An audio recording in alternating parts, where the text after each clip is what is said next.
Yeah. We go the distance, across the waters, teach our people, this is a mission. 12 tribes worldwide, this is redemption. Yeah, yeah, this is redemption. This is redemption.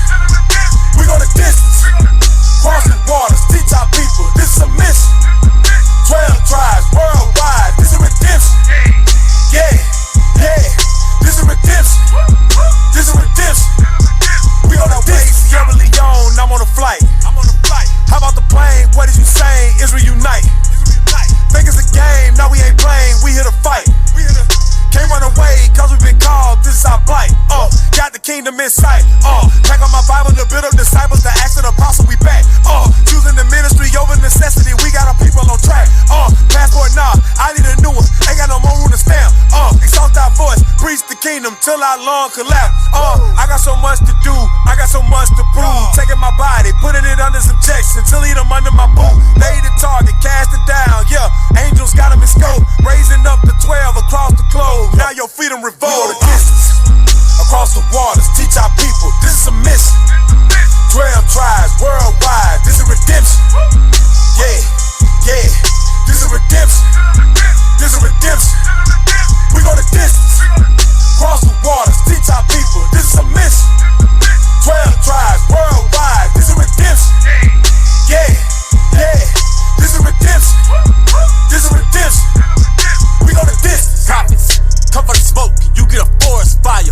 Big preachers, you don't believe them, cause you know they liars. Big process, you gotta trust it. Proverbs 3 and 5 them precepts. Line upon line upon line upon line, and I give it the best of me every single time with the finesse. See that I'm blessed, I look at the heaters and see that they stress. Teaching you cap like Mitchell and Ness, you better adjust. Find a script like you got it addressed. This the house of the Israelites. God sign, not Gemini. Outcast, no equipment, big boy with the words. 3,000 proverbs, the South got something to say. See the truth, 4K, soap and no it's not Olay. Watch to make you clean. God talking sound serene. Purge the gold and crown the kings. Ain't no beach, you know what this means. We go the distance, across the waters, teach our people, this is a mission. 12 tribes worldwide, this is redemption. Yeah, yeah, this is redemption. This is redemption. We go the distance, across the waters, teach our people, this is a mission. 12 tribes worldwide, this is redemption. Yeah, yeah, this is redemption. This is redemption. We go the distance. Yeah, you see me crossing waters, landing VP. Don't fear no plan to retreat. We cross land and sea to Creepy. We in and out these cities, Jews on journeys, juking beatings. Raised to the faith on time, we leasing landlord great. Yeah, we ride on GP. We be in and out of traffic, then we gone. Government steady wonder what they did. Service, sealing service, what we own. Best believe the Father's head is here. Psalm 111 and 10. Gotta pray cause the day draw near. When he raised from the grave and them slaves don't slave. But until that day, small victories here. Like yeah, we did that, but we not done. Yeah, we won't get back. In the day we gon' pop some. Nah, we don't run. I die deep, not the one. Gotta grind cause the time gon' come. When you feel your lie and he crack that sky, a lot of people gon' die when he block that sun. Christ said these heathens is nothing. Wouldn't eat them on blast. I dare these demons to open fire here. Hold up, D. Yeah, they all gon' see. Try to defy like pistons. I'm not missing. This my mission. Named the redemption, ain't playing no victim. He made me vicious. We go the distance, across the waters, teach our people, this is a mission. 12 tribes worldwide, this is redemption. Yeah, yeah, this is redemption. This is redemption. We go the distance, across the waters, teach our people, this is a mission. 12 tribes worldwide, this is redemption. Yeah, yeah, this is redemption. This is redemption. We go the distance.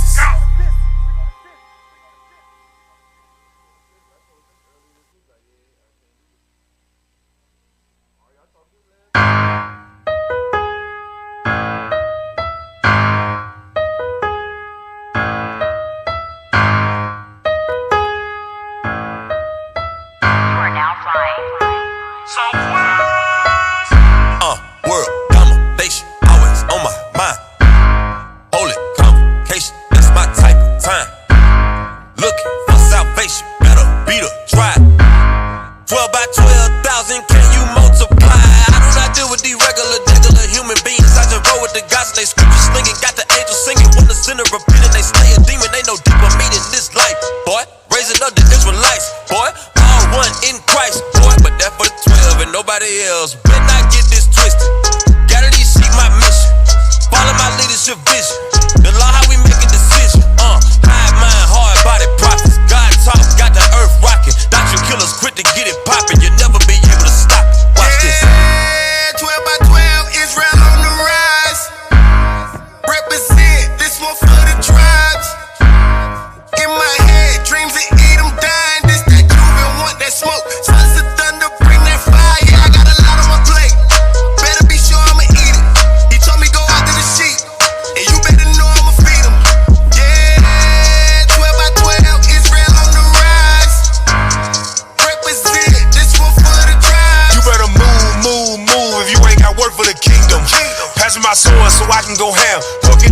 a demon. I think twice before I speak. You know them niggas be scheming. My foundation built on a rock. Then we gon' drop it on Edom, and who would've thought we would win it? If we fell back from the Senate, plenty oil in my lamp. But y'all like song check engine. My guy black like Wesley. Why these niggas keep trying to test me? I got a heart and it's full of aggression. To get them to go just like Messi. Golden gates without naming and hitting. If they don't like it, be hit them. Break them to pieces and shred them. Make sure they know that it's pressure. You want the truth, but here's the lecture. Doctor get body, so one called a stretcher. Look for the king to come from the heavens. 12 like 1 plus 11. Gone. Yeah, 12 by 12, Israel on the rise. Represent this one for the tribes. In my head, dreams of Edom dying. This that groove and want that smoke. Sons of thunder, bring that fire. Yeah, I got a lot on my plate. Better be sure I'ma eat it. He told me go after the sheep, and you better know I'ma feed them. Yeah, 12 by 12, Israel on the rise. Represent this one for the tribes. Dry bone from the neck to the hip to the thigh bone. Ain't no valley too dry, we gon' rise on them. It's the body of Christ, it's alive, homie. Thinking you holding the secret. Cat out the bag, you can stop it, we seen it. Blacks and Hispanics were born for the kingdom. You tried to mislead them lies that you tell us gon' cost you your freedom. We want the smoke, we challenge your boots on the ground. We alive and we standing up. Today I got time, we pressing you. We ain't gon' stop and get tired, we got stamina. How you gon' stop what we know? My people been mad, they won't smoke. This get back gon' keep us afloat. And these scriptures is murder, she wrote. Whoa. Used to be blind, now I can see with my mind. Scriptures, they open my eyes, and now it's just pressure. My people about it, we really out here, the promise gon' let you know. We got next, we the best, we won't roll. How they gon' stop us when we got the ghost? Holy smokes. Yeah, 12 by 12, Israel on the rise. Represent this one for the tribes. In my head, dreams of Edom dying. This that groove and want that smoke. Sons of thunder, bring that fire. Yeah, I got a lot on my plate. Better be sure I'ma eat it. He told me go after the sheep, and you better know I'ma feed them. Yeah, 12 by 12, Israel on the rise. Represent this one for the tribes.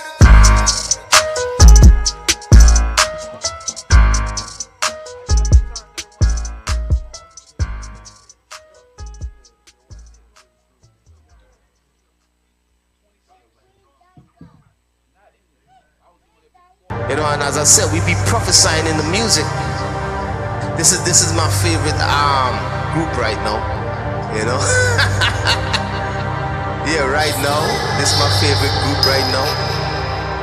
Follow the land wherever he stands. Thanking the Lord well in advance for washing the blood off of my hands, giving me life and a second chance. Must be a man to meet his demands. Nuking the dukes, it's all in his plan. Children of God, the stars in the sand. The realest estate, take me to the land. Get right, cause it's 20 seconds to midnight. Time to wake up from the sleep and then get in the streets and go harder for this fight. You can die with the dogs and live with the kings. Painting the picture, we setting the scene. Jumping that water, it's coming out clean. Promise it back, you know what that mean. This the phenomenon. Y'all fell in love with the ambiance. Me and the devil go one-on-one. Bring the bass like a drummer boy. Fire coming for your land. Provoke I got the rap. Yeah, feed me with the bread of life. Got the next in our grasp. Then we twist it and make them feel it. And they gon' feel it. Yeah, this the fulfillment of Daniel's vision. And we gon' reign for sure. And we gon' reign in glory. They tried to change the story, so he come back with the judgment.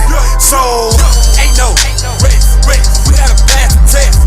Get yo, bless. And then you move on to the next. And then you move on to the flex. And then you move on to the kingdom. And then you move on to the freedom. Better finesse on the heat. We gon' reign. We gon' reign. We gon' reign. We gon' reign. We gon' reign. We gon' reign. We gon' reign. Painting the picture so vivid, I know that you feel it, but can't comprehend it. We teaching the scriptures and need to live it. They hate the commandments and they trying to live it. We open your mind, you take them descendant. We licking the hunt, but right now we fishing. We keeping the pressure on devils, they falling submission. Hunger for truth, you can call it addiction. Finished. That what the work is. No more pain, no more hurt here. Go the streets on the surface. I want the world with interest. That's usury. These are the nation be using me. Ready for rest, that's jubilee. Not fall in order and bow the knees. It ain't on the schedule. Get in the spirit and stay in the spirit of vision and feeling incredible. Read it up, eat it up, need to believe in that scroll. That roll is edible. Sweet as honey, but it's bitter to me. All my people see them like a vegetable. Ain't dead, but they ain't alive. Why? When sin begins to thrive, they selling their soul to survive. The prophets worldwide.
now playing. Applying pressure to the pedal breaking. Lord know we dedicated. Revealing truth to our people, we been miseducated. Great awakening taking place and they can't decimate it. Truth serum that can't be replicated. Get medicated, this that Psalms 107 ain't it? We got this truth and can't keep calm. On the corner dropping bombs, can't be detonated. Jump from coast to coast like LeBron, but we never traded. Got the breath of life in my lungs, I'm resuscitated. Precepts, the only P we pushing in this heat. Hitting harder than the desert eagle. Bullet hit the earth with the line. Let it sink and we gon' hook 'em. We had idols in our mind. Heard this word and we forsook 'em. All in Memphis, no more rent. We raising up to 12. They say the truth hurts, so we labor and travail. From NYC to Houston, from LA to Riverdale. Talking truth, taking the kingdom in the gates of wicked hell. Can't be said. I ain't got my foot on the brake. Truth got my mind, I'm feeling renewed every day. Giving sight to the blind, it's something we do every day. And I don't care if what I'm saying make you feel away. Yeah, let's talk truth. Let's talk about it. Let's talk truth.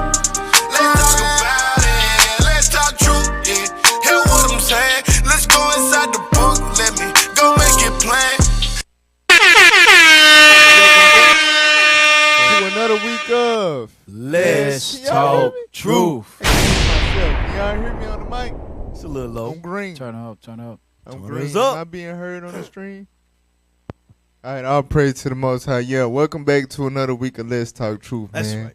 Today you got myself, Officer Emmanuel, to my right, Officer Baruch. to my left, Officer Jonah. to his left, Officer Hezekiah. to my furthest left. Officer Zachariah. All praise to the Most High, guys. So as y'all can see, the title for the day, the topic is the truth about America's unjust judicial system. All right, part one. Y'all already know why it's part one, because it's a lot of layers, it's a lot of elements to the injustice of America's so-called justice system. Message. Dealing with our people. All right, we are the victims. We are the ones that suffer and are oppressed by the unjust judicial system. So we're going to break that all down in a series on Let's Talk Truth. All right? Let's open up with Psalms 85 and 11. The book of Psalms, chapter 85 and verse 11. Come on. Truth shall spring out of the earth. Right. God said that truth was going to spring up out of the earth. A lot of these younger generations, my generation, the generation before me, we are, a lot of us are oblivious to the history of the injustice in America, because we feel like it's changed. We feel like that was such a long time ago, right. Jim Crow and all of that, not knowing that they are affected by it. Right. You know what I'm saying? To really, I ain't gonna lie, the generation before me was probably the worst generation in terms of victims of mass incarceration, because that's the war on drugs. The war on drugs started late 80s, early 90s. That was the generation before me. That's my parents and them, right? That generation right there, that's the absolute worst. That put America's judicial system at the forefront of all injustice and inequality and corruption. Right. When you break it down and when you go into it. But like I said, a lot of our people are oblivious to this stuff. A lot of our people don't because it's not like they teaching it in school. Right. I'm not finna teach you how wicked and unrighteous and unjust I am. You know what I'm saying?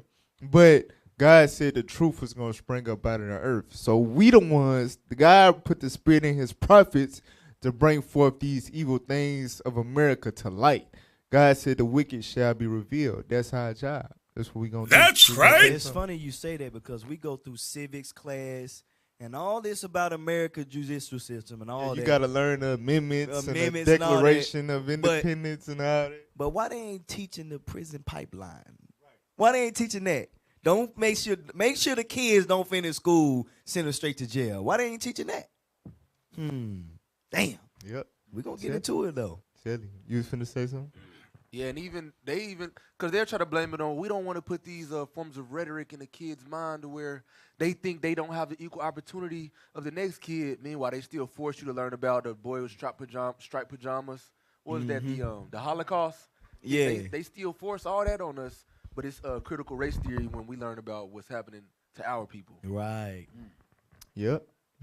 But let's get that first video real quick just to show y'all, just introduce, cause y'all may feel like, okay, here y'all go. It's a bunch of assumptions and emotions and all of that, as if we don't have the facts to show that this system is very unjust towards our people. So let's get that first video, to show the facts, how this system is unjust towards our people.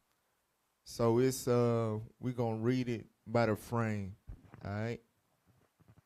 So play it. We're gonna pause and read as we go. Play the video. Black and white America experienced the criminal justice system very, very differently. For example, percent that feel police in their community treat blacks less fairly than whites. Blacks 70%, whites 37%. 1 in 4 black men between ages 18 to 34 report unfair treatment by police in the last month. 24%. Blacks are more likely to report that police often stop people for no reason in their city. Black respondents, 54%. And a higher percentage of black and Latino traffic stops result in searches. Searches as a percent of stops as of 2011. Why is that? And that goes back to what I mentioned about the war on drugs, right? So first of all, we don't got no planes, jets. We not the ones that went overseas, Right. to Nicaragua and all of that to bring all these drugs over here. But somehow it's flooded in our community, right? Right. So they put it in our community so they know it's there. They know we poor. They know we oppressed. They know we gonna look for things to cope with our, traumatization Right. mentally. So we gonna resort to drugs. So, but the thing is that not everybody in the black community do drugs. Not everybody in the Hispanic community do drugs. Right. But if you black or Hispanic and we know we put all these drugs there, you know what I'm saying? We know majority of people in your community that had their hands on drugs. When we stop you, this is how we can get our arrest rate up. This is how we can get our fine rate up. This is how we can keep our job as law enforcement, Right. and keep the nice police cars, and get the new upgrades police in the stations, office, in the right, department, in the precinct. You see what I'm saying? Right. And hit your monthly incentive of arrest. It's prejudice, it's discrimination, it's wicked as hell. But that's, if you want to make a quick drug arrest, you don't got no drug arrest on your resume as a cop, where you gonna go? You gonna go to the ghetto. You gonna go where the blacks and Hispanics at, where you know the government has flooded with drugs. Right. That alone, that's wicked as hell. Get that in Psalms 94 and 20 real quick. The fact that they in to a fault. Well, I ain't even gonna say to a fault, because it's really a gray area when you talk about your rights to a search and all of that. Because you may know a little something, you may know a little literature as far as what you can do to prevent being searched, but that don't necessarily mean that you can prevent being searched. Because they can create a probable cause. And at that point, you no longer have any rights to deny them to search you. Damn! It's all checked up. Read what you got. The book of Psalms, chapter 94 and verse 20. Come on. Shall the throne of iniquity have fellowship with The thee? throne of iniquity is the United States of America. God said, when they have fellowship with you, read. Which frameth What mischief. do they do? Frameth mischief. Frame mischief by what? By a law. So they put things in the laws, on the books, Right. that enable them to engage in mischievous activities to wrongfully arrest and convict us. Y'all better take heed to that. Hey, you know what that law was called? Stop and frisk. Damn. Where they could just come up with, if you just look suspicious, if you walking funny, they could come pat you down. Damn. And guess what? A lot of officers, they started planning stuff on these people as well. And that's been a proven fact. Facts. Big facts. All right, go back to the video. 6.6% Latino, 6.3% black, and only 2.3% white. Marijuana use rates are similar, reporting marijuana use in the past year, white versus black. So in other words, white people use drugs just as much as black people. Right. Keep Damn. going. Keep playing. Marijuana arrest rates are very different. So if the use is the same, then that means the arrest should be the same. Right. But no, it's a disparity. It's not a disparity in the usage, but it's a disparity in arrest. To what side? To who got the disadvantage? Us. We being arrested 5 times as often as white people, and they using it just as much as us, but it's more of them. Come So on, man. that math ain't mathing at all. Exactly. That's crazy. Get that real quick in Proverbs 20 and 10 about unjust balances. For real, man. For real. Read what you got. The book of Proverbs, chapter 20 and verse 10. Diverse weights and diverse measures, both of them are alike, abomination to the Lord. Read. Even that's it. My bad. Verse 23. Read Verse that 23. Diverse weights are an abomination unto the Lord, one. and a false balance is not good. That's what you see right there. A false balance. That's right. How you got it's more white people in America, according to them, and they use drugs just as much as blacks, but black people getting arrested 5 times as much? Hold up. Wait That's a minute. That's a false balance. That don't make sense. Right. It don't add up. God said that's an abomination. That's not good. The math is not mathing. It ain't mathing at all. It's an exponential difference. Go back to the video. Go back. The marijuana arrest rates are very different. Suspects killed during arrest are disproportionately black. Damn. The U.S. population is 13%. Arrest 28%. Arrest-related homicides by police 32%. You can't make this stuff up. Federal sentences for black males are 20% longer than whites.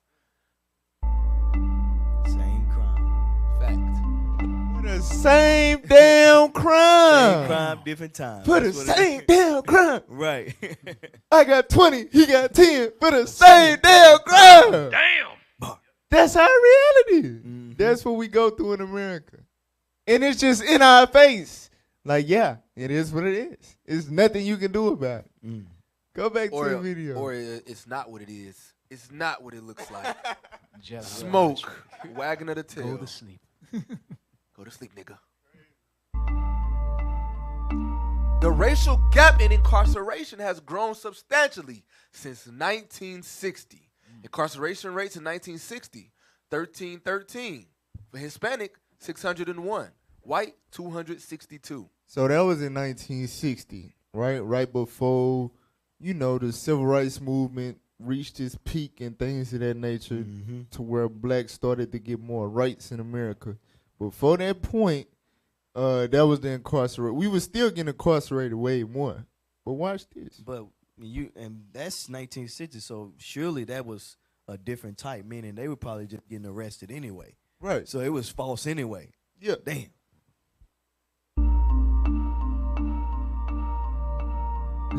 So in 2010, 50 years later, think about it. They did during that time, they lost lives, they went to jail, they did all of that to get equal rights. Just to get thrown in jail and in prison way more. Damn. So the number in whites doubled.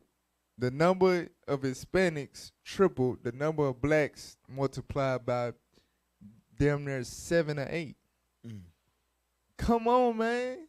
It don't make sense. Right. It don't make sense. That was post civil rights, and it got way worse, exponentially worse. Keep playing. Man, look, there's the black people that get on interviews and be like, well, I feel like things are honestly getting better. As a country, we're moving in the right direction. Facts. You don't know nothing. That's that popular persuasions. And they Go were back paid. Yeah, go back to the video.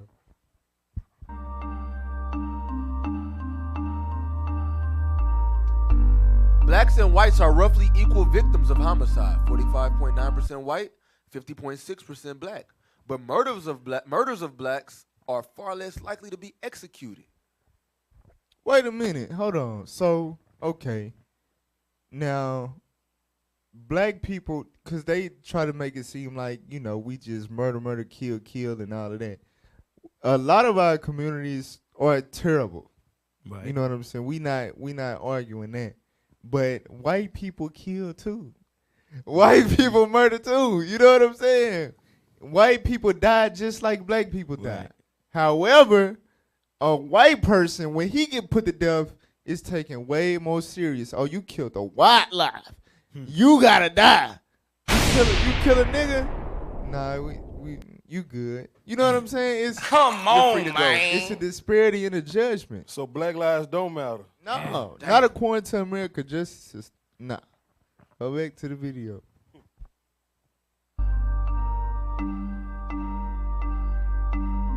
A majority of Ferguson's people are black, but only a tiny portion of its police.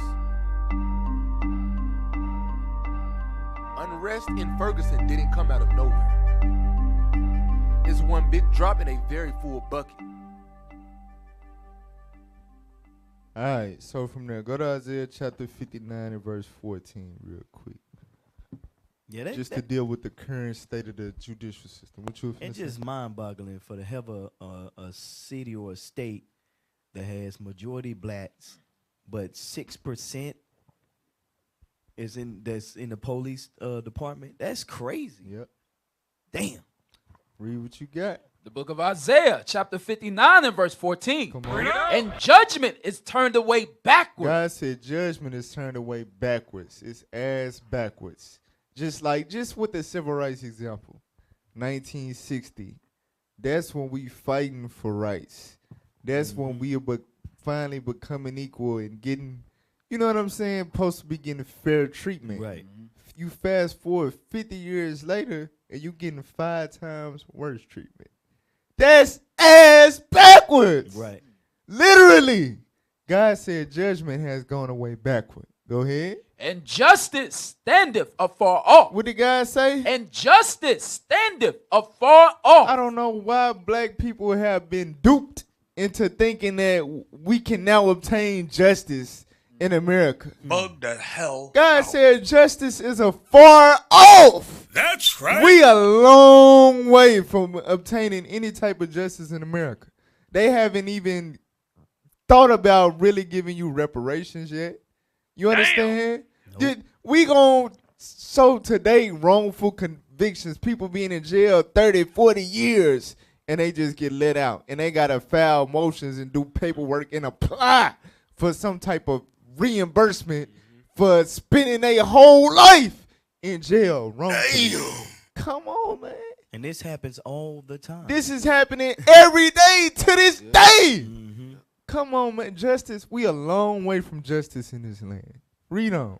For truth is fallen in the street, and equity cannot enter. God said equity cannot enter. It's no way we'll ever be equal in this system. It's no way we ever gonna get equal treatment. This is an unjust, broken judicial system in America. We can close all that. All right, you finna say something? Yeah, can I get Lamentations chapter 4, verse 17? Bring it out. Just to hit on what you said about this nation of people who constantly expecting positive reinforcement in this land that never cared about our people. Even with the police force, you think about it, where it actually started. When you look back at the slavery and how they used it to catch us and kill us. Slave patrol. Exactly. Slave catch. Right. That's where the badge comes from. But our people look at the police force now, serve and protect. That's never what it's been about. Read that. The book of Lamentations, chapter 4 and verse 17. Uh-huh. As for us. As for who? As for us. So who is the Bible talking about? Come on. Our eyes as yet failed for our vain help. Who's the nation of people that eyes is failing for vain help? Who the people that you know that's protesting, marching, no justice, no peace? In Ferguson, in Minnesota, in Florida, everywhere you go, our people are marching for justice, hoping for vain help. Come on. In our watching, we have watched for a nation that could not save us. We are constantly watching for this nation to give us better conditions, give us justice, give us peace. But God said this nation is not going to save us. Read. They hunt our steps. They do what? They hunt our steps. I go back to the slave patrol, and even you lead it up to now, the incentivization, is that a word? Yeah. The way they reward the cops for hunting blacks and Hispanics in the hood. Yep. Go bust them for drugs. You can get 10 people this week, $50,000 next year. Whatever the case may be, that's them hunting our steps. Come on. That we cannot go in our streets. We can't even be outside no more. Come on. Our end is near. Our days are fulfilled, for our end is come. This is how you know that the Bible is only talking about one nation of people, and that's the people that we're seeing on these percentages, the blacks, Hispanics, and Native Americans, who are constantly hunted, constantly killed, and constantly incarcerated. You know how you were just mentioning about how arrests and fines are incentivized or whatever. Bishop Nathaniel, I might be butchering it, but he be talking about when he was in that field, and one of the stories that he told before, basically, like, the monthly quota thing is real, but they tried to send him to the black community to do that, and he was like, I'm finna go to Amalek. He went to the Jewish community and got but you know what I'm saying? Because just like black people be violating parking rules and all that, they doing the same thing in the white community. That's right. Y'all don't want to go here. Why would you want to impose fines on the poor people? No, go to where the rich people at. They can afford it. They parking wrong. They violating, and they can afford to pay for their violation. Right. Why the hell is y'all not going there? You see what I'm saying? But the Bible say they hunt our steps. They have an obsession with incriminating and convicting us. That's the problem. That's the obsession. All right, so now we gonna cool down on that topic for a second. All right? And we gonna get the reality radar. So everybody know this the hot topic that's going on in the world. Honestly, I really don't want to speak on the situation. However, the Tyree Nichols, Memphis, it's a big thing, right? Now, when it first hit the media, what was in everybody's face and what everybody knew of the situation, what everybody saw on camera at first was a whole bunch of black police officers killing a black man with a terrible way. Not just shooting down pow like they, beat him down terribly. It was despicable, disgusting, right? However, you gotta dig through the layers and let time reveal that it was some red hands. Somebody didn't get caught red-handed like they were supposed to. You know what I'm saying? But there was some red hands in the midst of it. But not only that, when a red hand did get caught, when the red hands did get brought up, they didn't get the same punishment as the colored brothers. The black devils. The red devil was showing favoritism over the black devils. Damn. Ain't that something? Play that video. Play that video. Hey, Auntie Bev here. I just want to take a moment to explain the difference between being fired and being relieved of duty.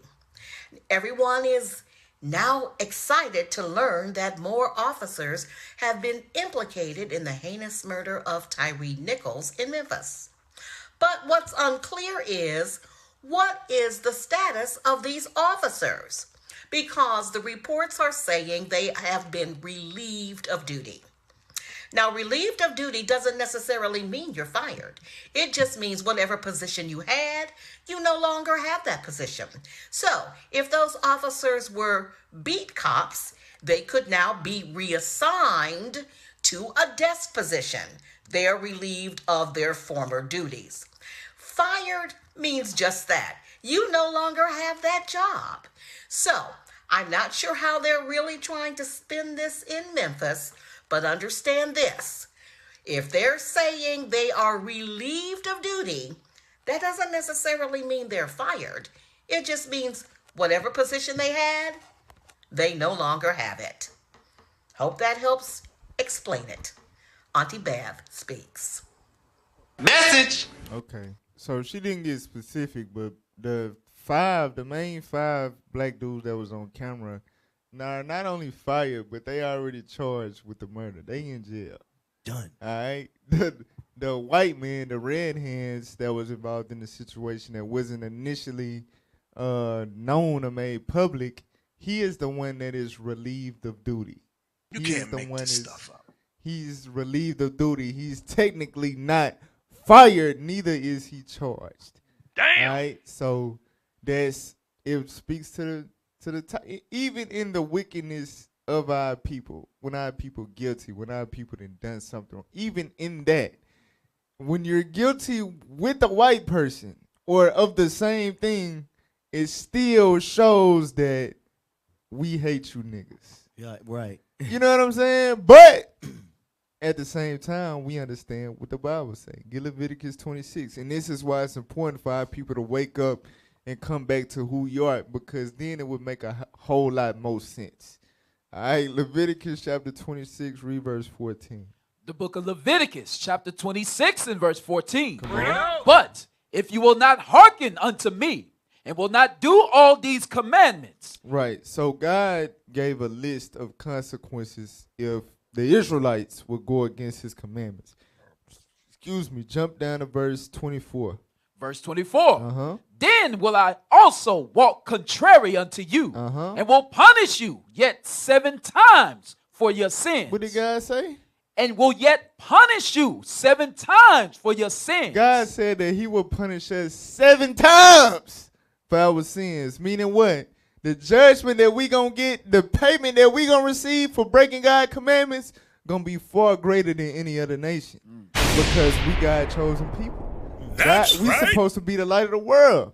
So when we do the same wicked that the white man do, guess what? God said you're going to pay 7 times more.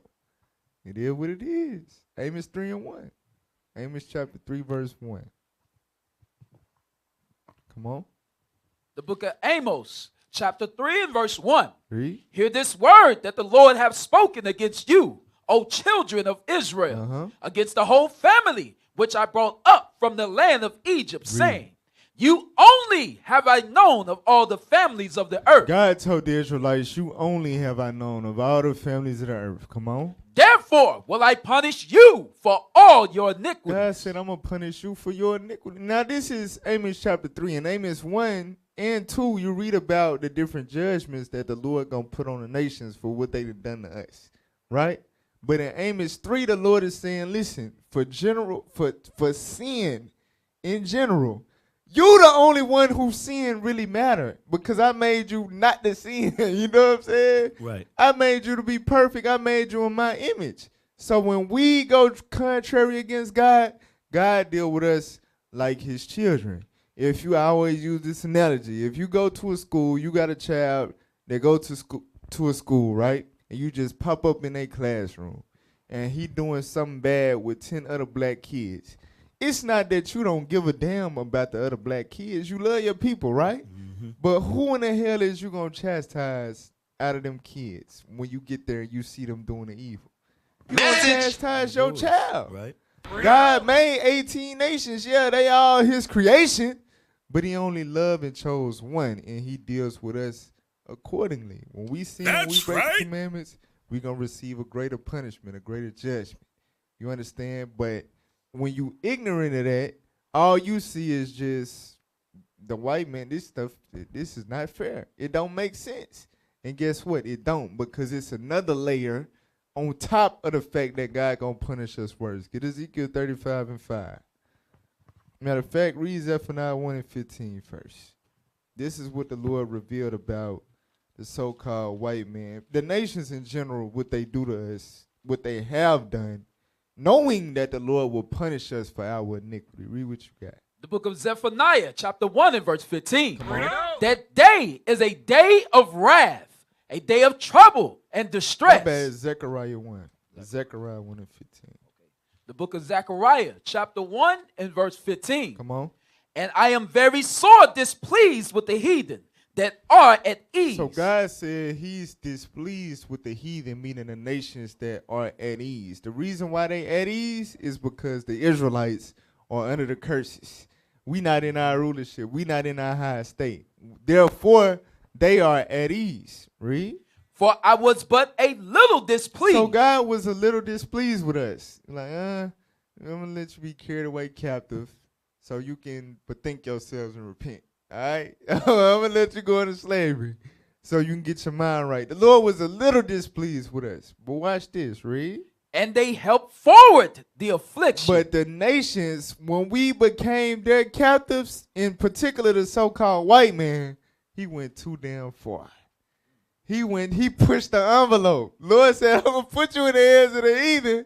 They going to do X, Y, Z. The white man took it over the top. Damn. He helped forward the affliction. He went OD with his afflicting of God's people. And it's because of this. Ezekiel 35 and 5. The book of Ezekiel, chapter 35 and verse 5. Come on. Because thou hast had a perpetual hatred. A what? A perpetual hatred. A never-ending hatred. Come on. And hast shed the blood of the children of Israel. So the Lord said that this particular people, when you read up, it's talking about the nation of Edom, the nation of Esau. They have a perpetual hatred for the children of God, and they have shed their blood all the way back in the Bible days, all the way to this day. Perpetual means never ending. You understand? So not only will they hate you, they will kill you. They will not spare your blood. They don't give a damn about your life.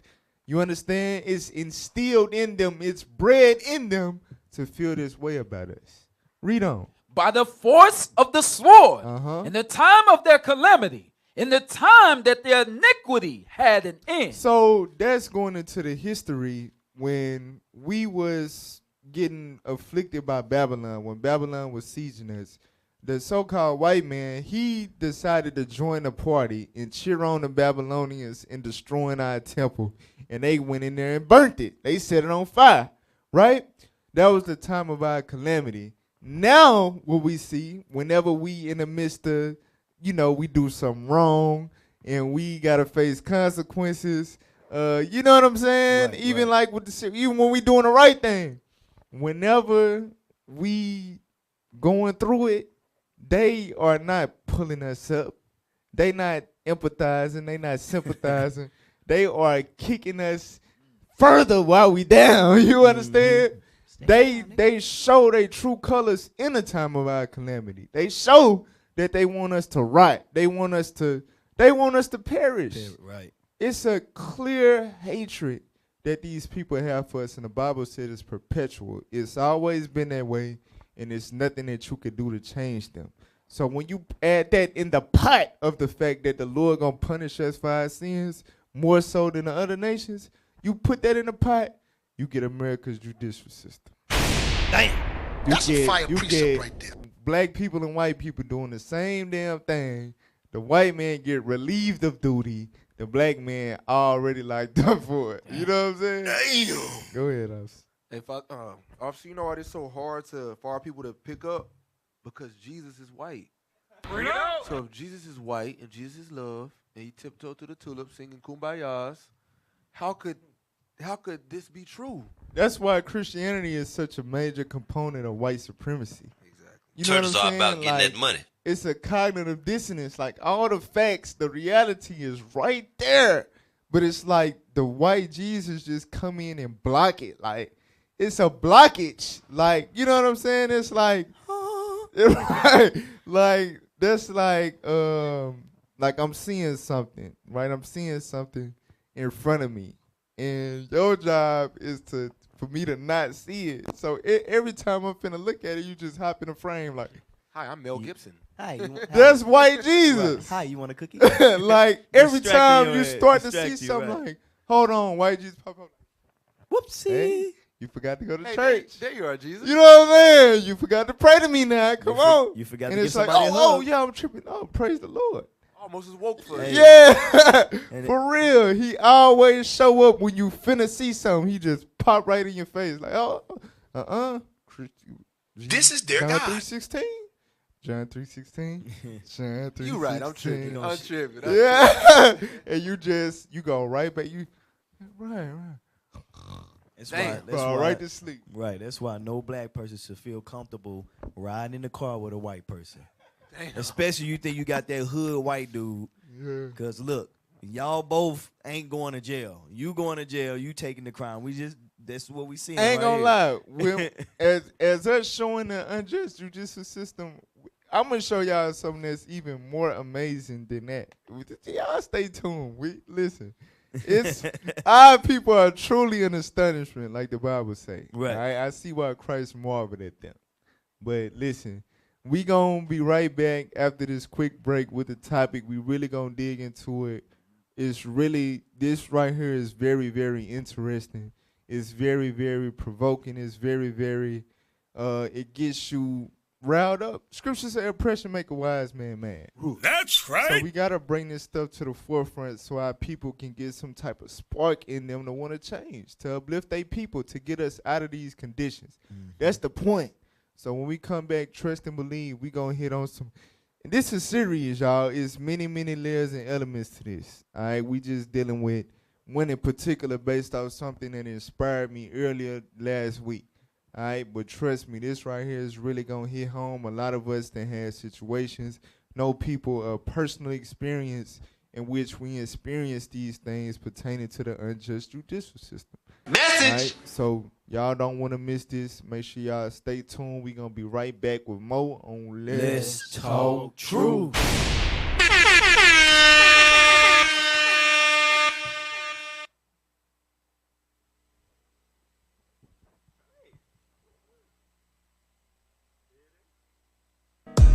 Oppression makes a wise man mad.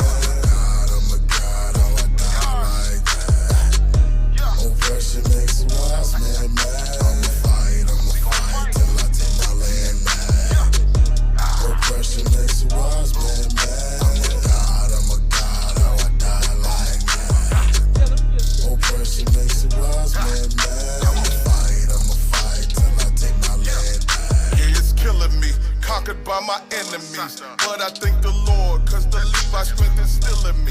Got me off the ships, I remember what you did to me. We've been here for centuries, ain't no time to back down. I'm trying to get back now. Gunshot in my area. This is getting scarier, this is not a fairy tale. Leave you in the street, dead body, dead on barriers. And if you got beef, they turn you to a vegetarian. Checkman, sama pisi Jose. Listen, you don't hear me say. You don't hear me say. Some girl, some put it. Oh, you are you know. You are you know. Oppression makes a wise man mad. I'm a god, how I die like that. Oppression makes a wise man mad. I'ma fight till I take my land back. Oppression makes a wise man mad. I'm a god, how I die like that. Oppression makes a wise man mad. I'ma fight till I take my land back. Yeah, Judah, Benjamin, and Levi. It's in my genes, guys. Moon on me until when we die. With Northern Kingdom, I got more friends. Those my folks there. Me, hermanos, and my co-heirs. Still, I'm mad. Oppression comes with wrath. Look what they did to Gad. They made us walk the path. We wailed on the trail like ladies in travail. Overflow with tears, weighted by some sinner scales. Sales has separated sons and daughters. Defamation, aggravation, deprivation, rape and slaughter. Water of affliction with the dripping. After Mister brought the ships and they were stripping us and giving whippings. Oppression makes a wise man mad. I'm a god, how I die like that. Oppression makes a wise man mad. I'ma fight till I take my land back. Oppression makes a wise man mad. I'm a god, how I die like that. Oppression makes a wise man mad. I'ma fight till I take my land back.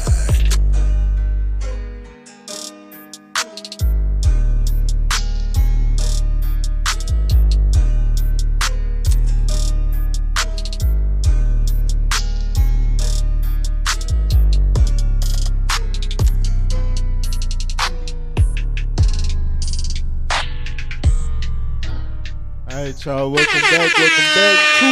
Let's Talk Truth. And y'all can see the topic for the day: the truth about America's unjust judicial system, Part 1. All right. Like I said, the reason for the season, me and my wife, we've been watching. Now, I watched this show when I was at college before the truth, but I ain't really remember it like that. I knew it was good, but I had binge watched it one night and I never got back to it. So I really didn't remember the storylines and nothing that happened. But when I saw it on Netflix, you and your wife be looking for little shows to watch. I was like, wait, it's a good show. We should watch this. And we've been on it. So basically, we at the point, and I don't want no spoilers either, but we at the point, I think we in season 5, but she, in season 4, the main character, Annalise Keaton, she had filed a class action lawsuit that went to the Supreme Court. She wasn't initially aiming to go at the Supreme Court. It was just against the state of Philadelphia. But it ended up going to the Supreme Court, and she ended up winning in the Supreme Court. Now, mind you, this is TV show. This is fiction. It's not real. But as I'm watching and I'm seeing, like, the stuff that they saying and the stuff that they bringing up, I'm like, this is not made up. You know what I'm saying? This is not made up. I know this is going on. I don't even have to look it up to know this is really going on. All right? So basically, the reason why she filed a class action lawsuit is because she was seeing, basically, her career was going downhill because her reputation was ruined, right? So in order to build back her rep and get back to working and get back on cases, she decided to go to the public defender's office. As she going to the public defender's office, she's noticing that it's overworking. They can't handle the workload. It's impossible because of a lack of funding given by the government to provide public defenders for the people that have the Sixth Amendment right to a defense in trial. You understand? So she's seeing it, and she decided to hit back at the government for destroying her reputation and all that by filing that class action lawsuit for public defense, to better that system, to give people a better shot at having a defense when they get accused of a crime. All right, so here go the clip when she was in Supreme Court, and just the spiel that she gave. Now, remember, this is a fictional TV show, but what she's saying is facts. All right, play that video. As an arbiter of the law with whole knowledge of historical jurisprudence in this country, race must always be considered a variable. You have precious time, Miss Keating. I suggest that you don't waste it by making arguments you've already made. Pause. These are not my words. Pause. So before this was after a recess. All right, she was stating her case, and that particular justice on the Supreme Court was already working with the DA, the prosecutor, whatever, the person that was opposing Annalise. They was working together. So he was trying to shut her down, like, and doing all that, right? So she remembers something clicked in her head. She remembers something that came out of his mouth, because she was trying to implicate race as an issue in dealing with the lack of funding for public defenders, because majority of the time it's us. We the ones that predominantly get in trouble or get accused of doing something and can't afford a lawyer. So we have to resort to public defense, and a lot of times it's not provided. Mm-hmm. So she tried to implicate race as an issue, and that white man tried to shut it down. So during the recess, she had one of her little students or whatever go and pull up one of the Supreme Court cases in which he stated something that ended up going in her favor. Just keep playing. Justice Strickland, they're yours. You wrote them in your 1985 ruling in Bryant v. Topeka, an equal protection case dealing with a state housing lottery program.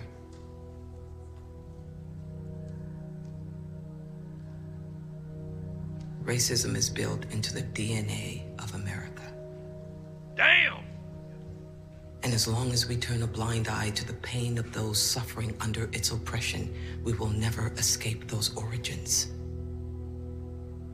The only safeguard people of color have is the right to a defense, and we won't even give them that. Which means that the promise of civil rights has never been fulfilled. Due to the failure of our justice system, our public defense system in particular, Jim Crow is alive and kicking. Laws that made it illegal for blacks and whites to be buried in the same cemetery. They categorize people into quadroons and octoroons. They punish a black person for seeking medical attention in a white hospital. Some may claim that slavery has ended, but tell that to the inmates who are kept in cages and told that they don't have any rights at all. People like my client Nathaniel Leahy and millions of people like him who are relegated to a subclass of human existence in our prisons. There is no alternative to justice in this case. There is no other option. To decide against my plaintiff is to choose lining the pockets of prison owners over providing basic defense for the people who live in them. Sheesh. And is that the America that this court really wants to live in? Where money is more important than humanity? Where criminality is confused with mental health?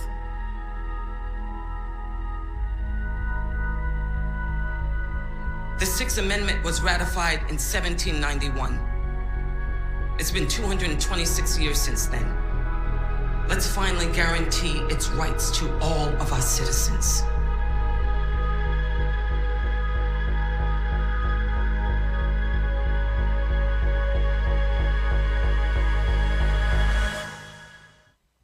Fire. So, the basis on her trial, like, and y'all already know we're gonna deal with the 13th and 14th Amendments and all of that eventually in this series, of course. But it starts earlier with the 5th and 6th Amendments. The 5th Amendment is the right to basically not incriminate yourself. Like, you don't have to comply with an interrogation in terms of responding to them or saying, you don't have to say nothing. That's your 5th Amendment right, which leads to the 6th Amendment. You got the right to a lawyer. When they ask you, did you do this? When Ray was here at 11 o'clock, was you da-da-da? We're my lawyer, right? So with that being said, think about it. Let's say you get accused of a crime, right? So you get accused of robbing a Walgreens, right? You get arrested because you look like the person that witnesses said was the description of the suspect. So you get arrested and you get brought into interrogation or whatever. What they do is, if you not guilty, if you know you innocent, you probably gonna be, no, I didn't do, I wasn't there. So you emotional, you tired of, you out of it. You like, what? Why am I being arrested for this? And they can play with you. They can put certain questions and say certain things on the slick to where you accidentally incriminate yourself just so they can get an arrest, just so they can put you on the books. To like, end that case. There you go. Well, since you said that, we have no choice but to arrest you. You played yourself. You played yourself. You know what I'm saying? You told on yourself and you ain't even do nothing. So that's ignorance of the 5th Amendment right. It's your 5th Amendment right to be like, no, I need a lawyer, which leads to the 6th Amendment. With that being said, say you know that you don't have to say nothing or whatever. You know that you're innocent. You don't have to go in that interrogation room and allow them to play you, right? Well, you can't afford a lawyer. You know you're innocent, but you can't afford a lawyer. So what happens? You have to get a public defender. However, it's many people being arrested every day in your city. Right. So you don't have immediate or soon enough 24 to 48 hours. You don't have access to a public defender, and you sitting in there. You sitting in jail for something you didn't do. A couple days, it turned to a couple weeks. It turned to a couple months. In some cities, some cases, it's a couple years. Something you didn't do. You lost your job. You away from your family. All that because you can't afford a lawyer, and they not able to provide you one because the public defense system is garbage, and they know who predominantly need access to public defenders because we poor, blacks and Hispanics. It's jacked up. Are you gonna cover Khalif Browder during this series? Yeah, Lord's will. Okay, because that's what this made me think of. Yeah. Sitting there for years, but Hey, not only that though, when you see that the defense dude that comes because he's in a rush to get that case done, he's not really sincere about that case. He got 25 cases yeah, at once. I got a stat and he this not high. getting paid that much. Exactly. He not getting paid that much. He got too many cases on. You gonna see like the real life footage of them in court scrambling. Oh, I forgot this the wrong client. All of that. Yeah. Yes. So like I said, when I saw this, I'm already knowing this is real stuff. It's real stuff. This is reality that they put in a fictional TV show. I don't know about you. I've been in a court, right? Or tickets, whatever the case may be. And it's so many people in there. They trying to get the next person. Next plaintiff, this number. You down the line like, well, damn. Look, you just got to say, I'm not guilty and get out of here next. We know these things happen. Damn. You can go off. You mentioned the 5th and 6th Amendment. Right. And, you remind me of the 4th Amendment where it says they're protected from unreasonable searches and seizures by the government. They break that one, then it leads to the 5th one, then it leads to the 6th one. They don't have the right to a speedy trial, even though that was an amendment. Everything is that's how you know That's in the 6th Amendment. Exactly. Man, the amendments were never made for us. It wasn't. At that time, we wasn't a part of them, right? Exactly. Message. Exactly. So get that next video. Get that next video real quick. Like I said, it's real life. I knew when I seen it on the show, I was like, nah, this is real. This is happening in real life. So let's go to real life. Play that video. Those public defenders being so overwhelmed are far and wide. And one of the most immediate impacts, one of the harshest impacts, I think we could also say, is longer jail times for the defendants. And that's before they've ever been tried or convicted of anything. You imagine if you're arrested and you're charged with a crime, you're held in jail. If you can't afford a lawyer, you probably can't afford bail either. And because the public defenders are so overwhelmed, some of those defendants wait in jail for days or weeks or months before the public defender has the time to turn to their case. And we met someone as part of this podcast series, a man named Kevin Shepard, who was in exactly that situation. He was arrested, he was charged with a crime, but his public defender wasn't able to turn to his case for 118 days. He spent 118 days in jail. He was already sick when he went in. He got sicker in the overcrowded conditions there. And Judy, even though his public defender eventually got him out before he could ever have his day in court, Kevin Shepard ended up passing away. That's just one way in which it's impacting people. That's 4 months. That's crazy. You can't make this stuff. Remember, 6th Amendment, you got the right to a speedy trial. This man sat in jail for 4 months and died. How you gonna pay his family back for that? How can you give his family back his life? They should be charged. They killed him. Exactly. They should be in jail. That whole state need to be charged for murder. They need to be charged. That's why it's no way. That's why God said justice is afar off. You know what justice really mean? Get Revelation 13 and 10 real. This is the only justice that can take place in this land for what they done to God's people. This is it. Anything else is coming up short, way short. Read that. The book of Revelation, chapter 13 and verse 10. Come on.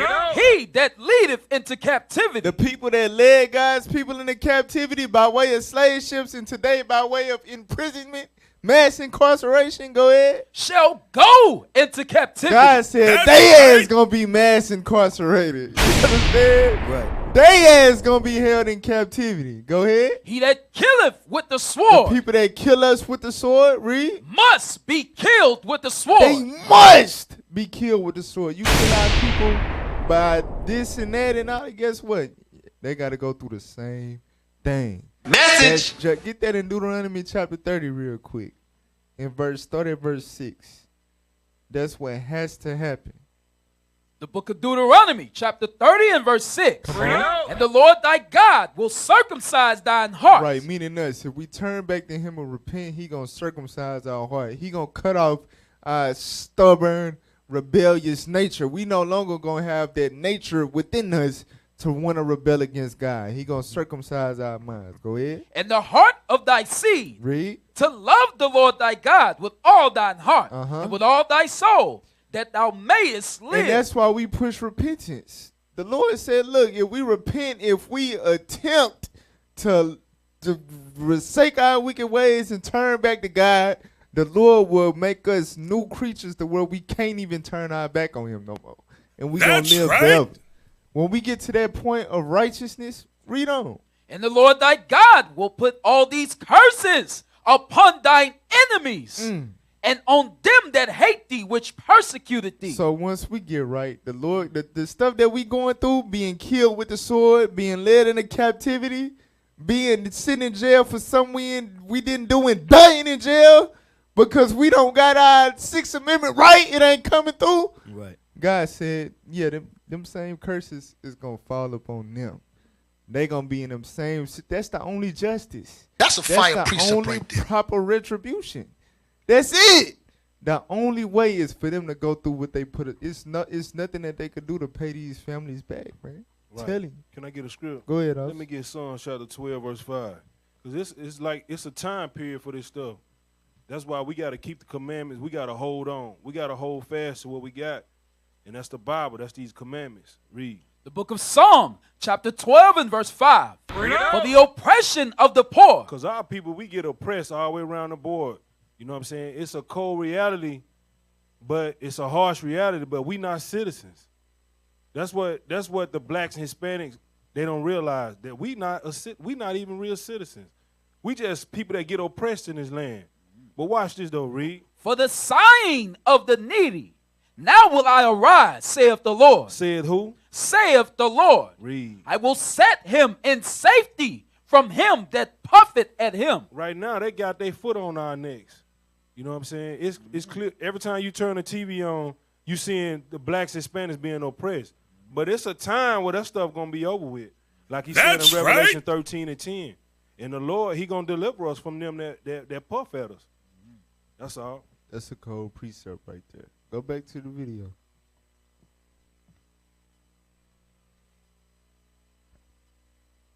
And Judy, you can think of that as kind of the acute crisis in the system. The people who are spending day after day, week after week in jail, like Amna said, not convicted of anything. And that's a real problem because these people they're missing their lives, they're missing their work, they're not paying rent. Many are parents. So that's the acute crisis. But this plays out in a lot of other different ways. And one other way is the investigation, what public defenders can't do for their clients in terms of investigating their cases. And when we first started reporting this story last year, I learned about a man who is kind of the worst case scenario of how that can play out for a defendant in this system. I do believe I'm in prison today because of Missouri's safe public defender system. I think if these things would have been flushed out years ago, 23 years ago, that we would not be having this conversation today. This notion that somebody is going to get represented if he's poor or indigent and represented properly, that's a false notion. So in 1997, Ricky Kidd was convicted of a double homicide, and he's always maintained that he had nothing to do with that crime. But because he had a public defender who was working in this overworked system and didn't have time to investigate his case and represent him properly, he spent more than 2 decades trying to prove what he says she should have proved all along. And Ricky's story is just one of many that we feature in that podcast. Wait a minute. So this brother spent 2 decades, 23 years in jail. Damn. For something that he knew he was innocent of. You can't make this stuff up. Because of neglecting public defense. Think about it. And this leads to something else that's a part of the unjust judicial system. And this happens a lot. That's why the conviction rate is so high dealing with our people. You get caught up doing something that you know you didn't do, but you can't afford a lawyer. The public defender say, listen, my hands are tied, you know, take the guess plea. what? We have a plea deal. You know what I'm saying? You get out, all you get is probation. But you're a felon. Right. But you're a felon. Your life is destroyed. what you fail to realize is taking a plea deal, even some minor, is really a life sentence. If you didn't do it and you take a plea deal, you just ruined your life. Every time you apply for a job, you got to put that you were convicted of a crime and you admitted to doing that crime, which makes you 10 times less likely to get hired. Damn! You understand? And that's not just beyond jobs. It's dealing with applying for housing, applying for, you know what I'm saying? A lot of different things. You are now recognized as a criminal when you didn't do nothing. You just couldn't afford somebody to properly represent you in court. So you got a plea deal.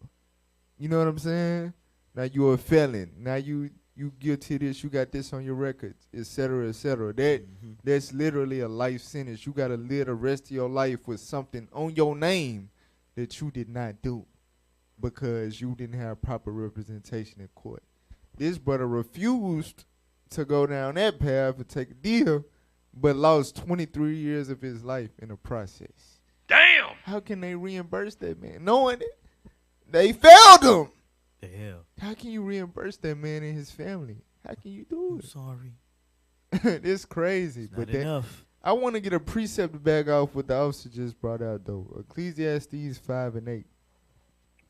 Because like I said, we see these things happening with our people, and that's why we didn't finish Revelation 13 and 10. Can we finish that real quick? Read the full verse. Come on. The book of Revelation, chapter 13 and verse 10. Bring it out. He that leadeth into captivity shall go into captivity. Read. He that killeth with the sword must be killed with the sword. Right. The same way they did us, that's the only justice for it to get done unto them. Read. Here is the patience and the faith of the saints. That's the faith of God's people. That's the faith of the Israelites. That's what the Bible says. It ain't wrong for me to believe that they ass going into slavery. That's right. That's the that's my faith in God's justice system. I know that this justice system has always failed me and my people. So I'm gonna trust in God. God said it's better to trust in God than to put your trust in man. Right. That's right. I'm gonna trust in God's judicial system. He said all the curses we going through gonna fall on their ass. They gonna die and be locked up and all of that. They gonna go through what they've been putting us through for hundreds of years.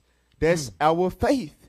You understand? Get Ecclesiastes 5 and 8. The book of Ecclesiastes, chapter 5 and verse 8. Bring it out. If thou seest the oppression of the poor. That's what we see. The brothers and sisters who can't afford a lawyer, can't afford bail, and they locked up for stuff that they didn't do. That's the oppression of the poor. They taken away from their families. They being robbed of opportunities to live. But if you see the oppression of the poor, come on. And violent perverting of judgment. And violent perverting of judgment. That man lost his life. Right. The first brother, he lost his life in jail. Because judgment went. The Sixth Amendment right was violated. He didn't get the right to a speedy trial. Come on. And justice in a province. Read. Marvel not at what? the matter. Marvel not at the matter. God said, don't be surprised. Don't be shocked. Don't feel like, oh my, why is this happening? Don't be perplexed. Read on. For he that is higher than the highest regardeth, and there be higher than they. In other words, the Most High taking account of it, and the Most High gonna deal with it. Don't worry about it. Y'all all You right? understand? Don't worry about it. The Lord, just like you put in Psalms 12 and 5, it's going to be some retribution. You got to That's keep the faith, right. though. All right, go to the next video. Go to the next video. Shortage of public defenders. So we just saw a brother lost his life in a cell because he didn't get the right to a speedy trial. Another brother did 23 years. You know what I'm saying? It gets even worse. Get to the next video.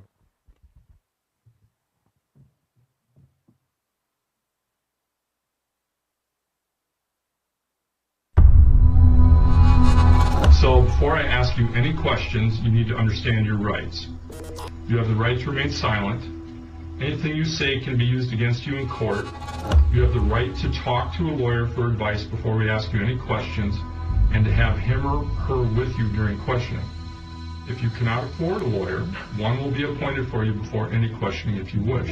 A detective reads Trequel Van Merco his rights, arrested for his alleged involvement in an armed home robbery in 2018. You have information but no proof. I was not there. When Trequel declined to answer questions, the investigator pushed back. I'm not some little punk that you deal with on the street. Are we clear? Are we clear?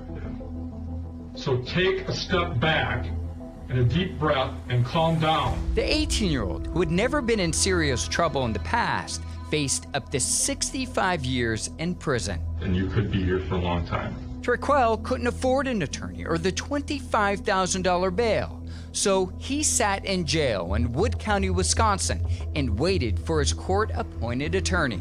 His mom and sister say Trequel called the state's public defender office every day, asking for a lawyer. And he's like, Mom, they literally laughed at me on the phone, like, yeah, right, you're waiting for a lawyer.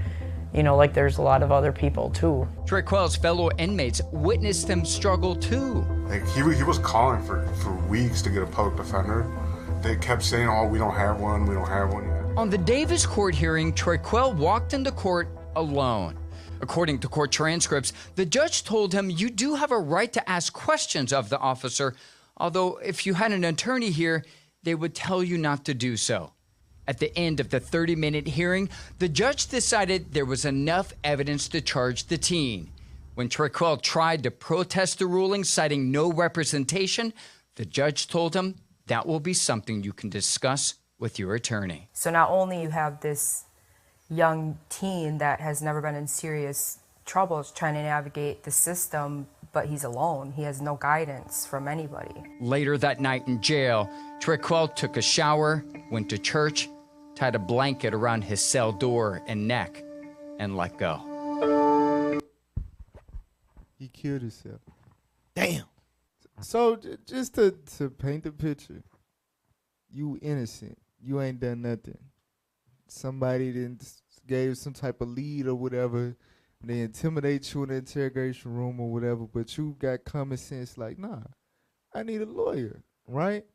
So you sitting in jail, you can't afford the bond. Okay.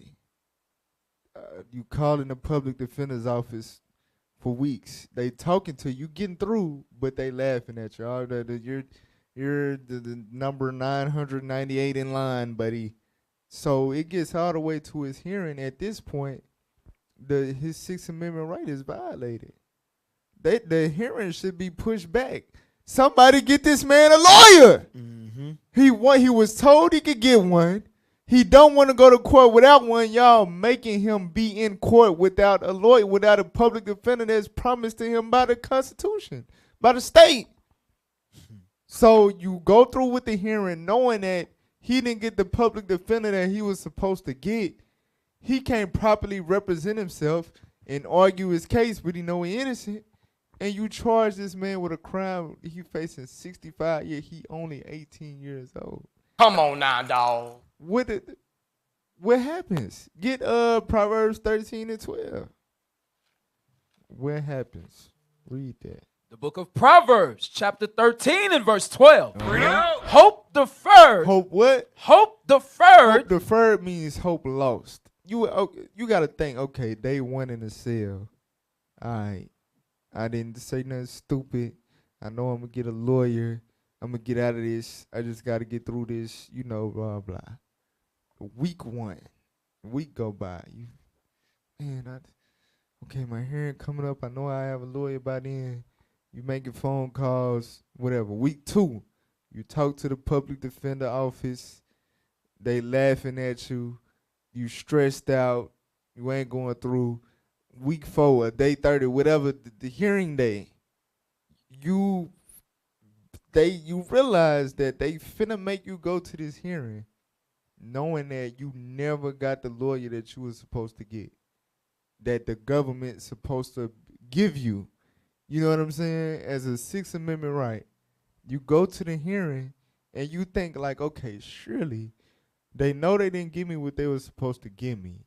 They really don't got no real evidence. Surely it's going to be some type of mercy. Maybe they'll push it back. Maybe they're just like, whatever. You know, you good. We'll retry you when we get some more evidence or whatever. No, we're going to charge you with, you could be convicted to 65 years in prison. You're charged. You're going back to your cell, buddy. But, no, speak with your lawyer that doesn't exist. Think about that. You're going to have to take that up with your lawyer that doesn't exist.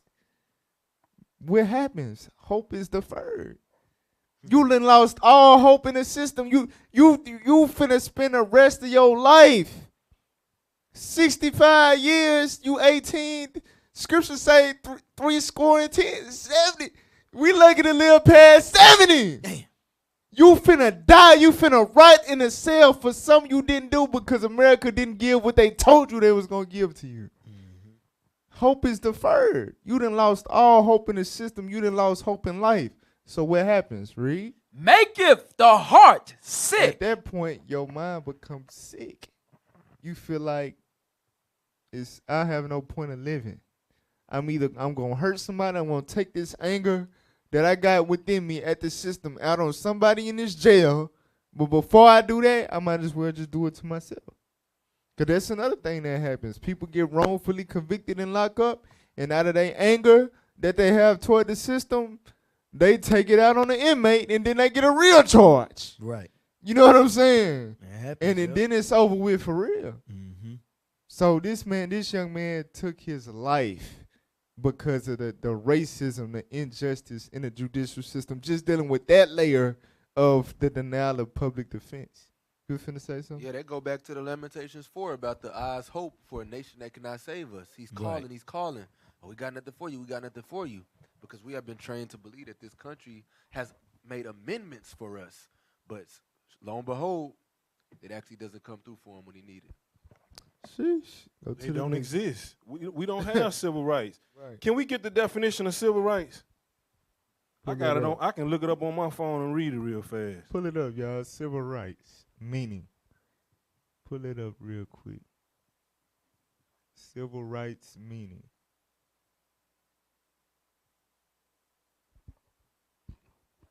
Every listener right now should be mad as hell. You shouldn't be carrying no damn flag for 4th of July. You should be doing nothing for this damn country. But your simple behinds want to sit back and worship the white man. Facts. Crazy Bug as the hell. hell out. Read that, man. Test. Civil rights, the rights of citizens to political and social freedom and equality. So, if we had rights, why would we need a civil rights movement? You see what I'm saying? If that was in the 1960s. Wow. Right. Right. So, and then if we was a citizen, if we was all equal like the law says, why would they have to make additional laws to add to the Constitution? Damn. That's what an amendment is. It's an addition or a change in the law. And it happens based on the Supreme Court case. They be like, oh, okay, well, we should make an amendment because this ain't right. So, yeah. So are we citizens? No. Hey, can we get some real quick, y'all? Type in denizen. DENIZEN. That's it. Because the key word is the rights of citizens. Citizens. Let's see if that's what black people are. Spell it again for him. DENIZEN.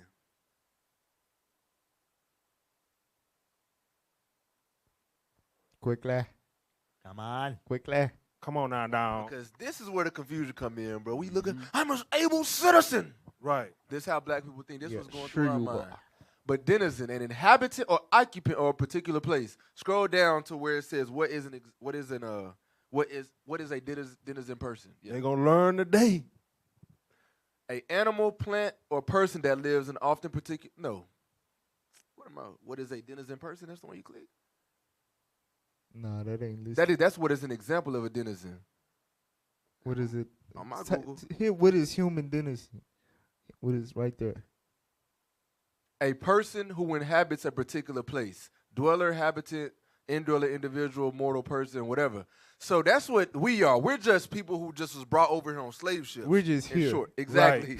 Right. We just inhabiting the land. In other words, we're not entitled to any rights. Right. Exactly. That's the we just exist. Similar to a pet that's in your house.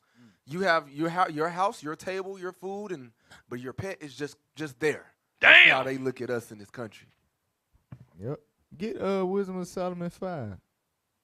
Wisdom of Solomon 5:1. Read that real quick. The book of Wisdom of Solomon, chapter 5 and verse 1. Bring it out. Then shall the righteous man stand in great boldness before the face of such as have afflicted him, and made no account of his labors. That's the part. They made no account of our labors. They brought us over here on slave ships to build up their country for free, right? Mind you, you would think that, okay, the fact that they were able to build what they built and plant what they planted and all of that, surely they're human beings like us. Like, no, these niggas are just inhabiting damn existences that we've used to do this labor, and now that the labor is done, that they supposed to get some. No, damn, you're just here now. Your job is done. Your labor is done. Basically, they didn't account for our labor as us earning a right to be recognized as a citizen, in which logic would present that that's more than enough for us to be accounted as a citizen. But no, they didn't make any account of our labors. Jump down to verse 5. Verse 5. How is he numbered among the children of God, and his lot is among the saints? So once we manifest as the children of God, they're going to be like, damn, how was these niggas the Israelites? How was these niggas God chosen people? We look at them as 3/5 of a man. They was just innocents. They was just here. But they was the superior beings this whole time. That's right. That's why our salvation is gonna be way the affliction that we're going through now is gonna be nothing in comparison to the glory that's gonna be revealed in us when we get redeemed. Alright? But go to the next video. Still dealing with the public defenders. This is just one element of a corrupt, unjust judicial system. Play that. All right. Good morning, everyone. Tony Turner. Is Mr. Turner here? Sheriff deputies forget to bring an inmate before a judge for a scheduled hearing this past September in Atlanta. Oh, okay. Well, he was requested, so I'm not sure what happened there. So Janie Weaver argues the case on the defendant's behalf. They put in a motion for dismissal due to lack of no counsel. I spoke with you several times. You also stated that his rights have been violated due to the lack of counsel. We're trying to get it resolved today. She's talking about Tony Turner, held on sex trafficking charges he says he did not commit, one of 10 charged in the same crime. He sat in jail for nearly 5 months with no court-appointed attorney to represent him. Which is why the cameras are here, because they are here to see how this outcome is going to come out. Weaver is Turner's fiance. She filed this handwritten motion to dismiss the case herself. Are you an attorney? No, I'm not. What do you do for a living? I am a certified nurse assistant, and I also work for Amazon. So he's kind of like stuck. He doesn't have no representation at all, no help at all, none, besides the little bit that I give him. Turner is not alone. According to records from the Georgia Public Defender Council, the agency responsible for appointing attorneys to people who can't afford one, at least 620 people charged with crimes in the state did not have a lawyer this past summer. Some in jail for months. Judges in Fulton County, the state's largest, calling it a constitutional crisis. They are waiting for that lawyer to help them through this complicated, serious process. And it is an unacceptable crisis that there are people sitting incarcerated, not able to move their case forward because the system can't find them a lawyer. In August, the Southern Center for Human Rights threatened litigation. It's just interesting. Like Esau, they knew what they was doing when they created these amendments and things like that. They, like you said, or like the scriptures that you brought out, they frame mischief by a law. Yeah, you got a right to a speedy trial, but I can't necessarily promise you're gonna have no lawyer. You're gonna get that speedy trial and you're gonna end up getting a full charge. You're gonna take a plea that you didn't even fully understand. They said that summer, 620 people rotted in cells because they didn't have lawyers. You can't make this stuff up. Defense attorneys. Right, and think about this, because it says innocent until what? Proven guilty. They didn't prove nothing. But you in He jail. shouldn't be in jail at Damn. all. None of them. You didn't prove it. No, you can't. In other words, plea agreements is just peer pressure, like Right. bullying that they taught you in school. Facts. You know what I'm saying? If you accept the plea, you're a victim of bullying. For real. Mm-hmm. You know what I'm saying? Unless you got the lawyer and you really did it and y'all work something out, that's different. But the fact that you poor, you can't afford bail, you can't afford a lawyer, the best a public defender can do for you is get you a plea agreement, even though you're innocent. But you'll rather you'll rather accept something on your record for the rest of your life than to risk getting fully convicted of a crime that you didn't commit because you can't afford a lawyer. Yep. You can't afford a real lawyer. You know, if you take it to trial, they got it to where these are same attorneys. They make you afraid to take your innocence to trial. Well, don't you want to see your kids? Look at this picture.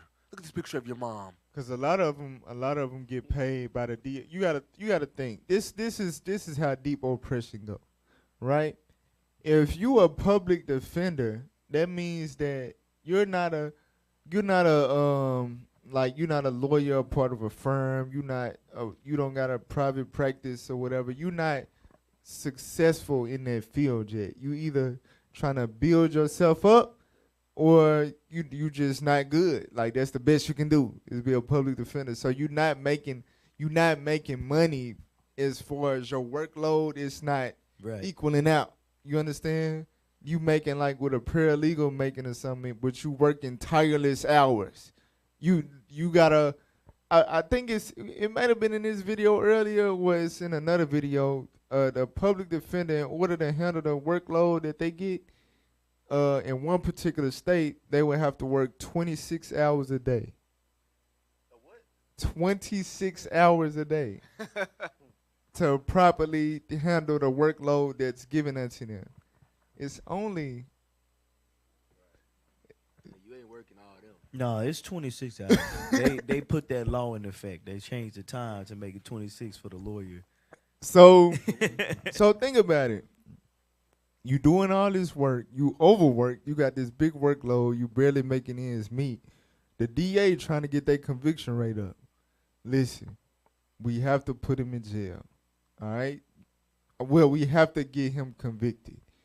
He won't have to go to jail. He won't have to do any time. He would just take probation. It'll give us our number, and he'll be able to walk free. Now, mind you, the public defender, his client, is telling him, I'm innocent, win my case. I haven't done anything. But the public defender, with the DA pressuring him, like, hey, man, come on. I give you this. Pat your back. I pat my, what they say? Scratch your back. Yeah, whatever. Mm-hmm. You know what I'm saying? You going to take the little under the table bonus from the DA to get your client to walk without jail time, but he got something on his record, or you gonna fight the good fight in the courtroom for your client that can't afford to pay you. Which one you gonna do?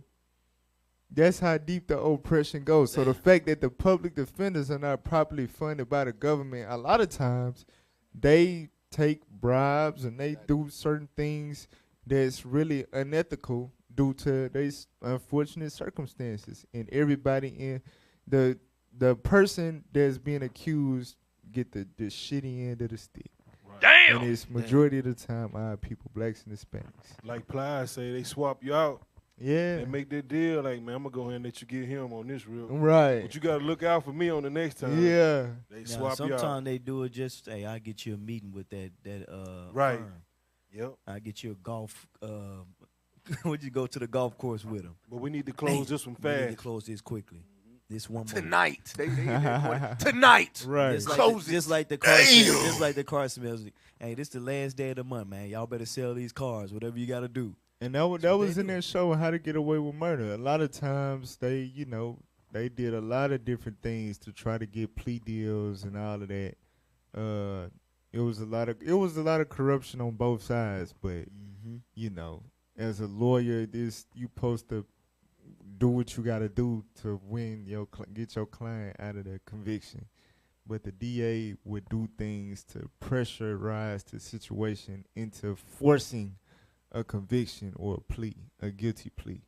So we'll go back to the video.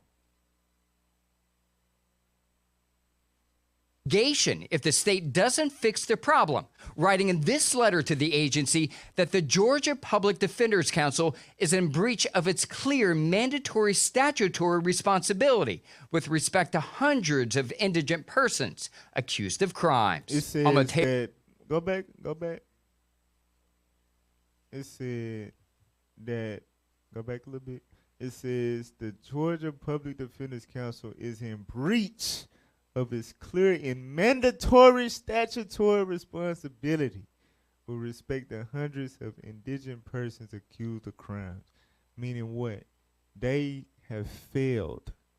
That they have failed to live up to their duties and responsibilities required by law. Damn! Habakkuk chapter 1 verse 4. In other words, they've failed hundreds of families, individuals, Americans, however you want to put it, they have failed. That nigga's tripping. Read that. The book of Habakkuk, chapter 1 and verse 4. Come on. Therefore, the law is slack. What did God say? The law is slack. The law is slack. Georgia Public Defenders is slack.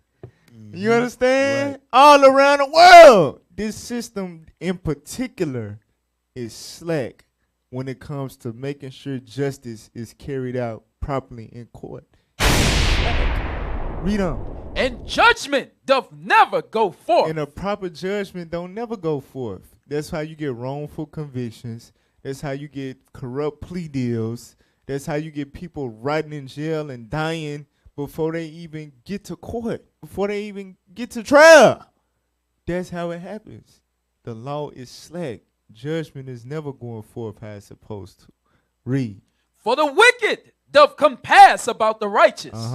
Therefore, wrong judgment proceedeth. So because the wicked is in charge and they've framed all these mischiefs by the laws that they're able to create, because they compass the children of God, they rule over them, that's why wrong judgment going to proceed. That's why we going to continue to be victims of injustice within the so-called justice system. I go to the next timestamp. Play that. Leave. I was terminated after I began to yell at the top of my lungs that the way we were handling business and the way we were treating persons who could not afford an attorney was in violation of the Constitution. Mary Beth Snyder, David Cooper, and Linda Day say the agency did. So you got these as real public defenders that's saying why they left or got terminated. She was saying that she was terminated because she went off. The way that we doing these people that can't afford the lawyers and the way that we doing them is wrong. And they terminated her for that. Damn. All right. And you got more testimonies from these other individuals. Keep playing. Didn't provide basic office supplies to do their jobs. Things like paper, pens, envelopes. I couldn't find folders for No. a long time. They took away everything. They told us we would have offices, and they're like, oh, no, just kidding. No offices. While Day quit the agency, she still represents defendants for the state as a contract attorney in Clayton County, just outside of Atlanta. I have 500 clients now. 500? 500. My trial partner has 500. Is that manageable? No, it's not. You're pissing on fires as they come up because there's no other way to do it. So cases don't really get looked at until they show up on a trial calendar. Do you think that's manageable? She was not a contractor when she was She here. is currently a contract So attorney and then in Clayton. to spin it, they got a black woman trying to defend the messed up system that the white man created, that she stepped into the office of trying to fix. You better shut your white mouth. She don't want to take the scrutiny for it, but she put herself in a position to be scrutinized. So it's terrible. It's terrible. But as y'all can see, the public defense system, from the mouth of the public defenders themselves, know that it's corrupt. It's unmanageable. It's no way that they can properly manage and handle these cases for these people with the workload that they getting without the funding that they're provided, or the deficiency of the funding that they need to be provided for the workload that they get. All right. So now this whole thing is relevant due to the fact of public defenders pertain to people that's poor, right? Get that real quick in Isaiah 14:32 about what the Lord said about the Israelites. All right. The book of Isaiah, chapter 14 and verse 32. What shall one then answer the messengers of the nation? That the Lord hath founded Zion, and the poor of his people shall trust in it. Right, the poor of his people. Unfortunately, even like Christ, like he said to the woman that brought the alabaster box, he said to the disciples during that, he said, the poor you're going to always have with you, right? Because that's one of the curses, there's something that we go through as God-chosen people, not keeping his commandments. In the land of our captivity, poverty is a part of that. You understand? So with that being said, that's why this whole subject is even relevant pertaining to our people, because we the ones, get real quick, Revelation 12, about the accuser of your brethren. Is it verse 10? Read that real quick. The book of Revelation, chapter 12 and verse 10. Come on. And I heard a loud voice saying in heaven, now is come salvation and strength and the kingdom of our God. Come on. And the power of his Christ. Read. For the accuser of our brethren is cast down. So the accuser of our brethren, the accuser of the Israelites, is mentioned in verse 9. The devil, Satan, the great red dragon, which is the nation of Esau. Whoa. You understand? The nation of Edom, red, hairy, the so-called white man, as you know him. That's right. He is the accuser of the Israelites, meaning what? While we're in his land, captive to him, he is constantly pointing the finger at us. You understand? We are the ones that constantly get the finger pointed at us, even though we're the victims, we're the denizens, we're the captives, we all this. But we the ones that's constantly getting accused. We played it, the first video that we played. White people kill white people like black people kill black people. White people use drugs like black people use drugs. But guess what? The conviction rates is completely dilapidated, is completely unequal. Why? Because we the ones that's getting accused. We the ones that's getting brought to the forefront. Even like the Tyree Nichols thing. It's the same thing. We the ones that's getting accused more so than them, period. Because they are the accuser of the Israelites. Now get the other scripture I called before that. No, we read that already. I had called another scripture, but I went to Revelation 12 first. It's all right. Go back to the video. All right. The next video. Go to the next video. The poor of his people. So the point is, we not only are we impoverished, but we are picked on. You understand? We gonna be accused of every damn thing. All right? We're poor and accused. That's the point. All right? Play that.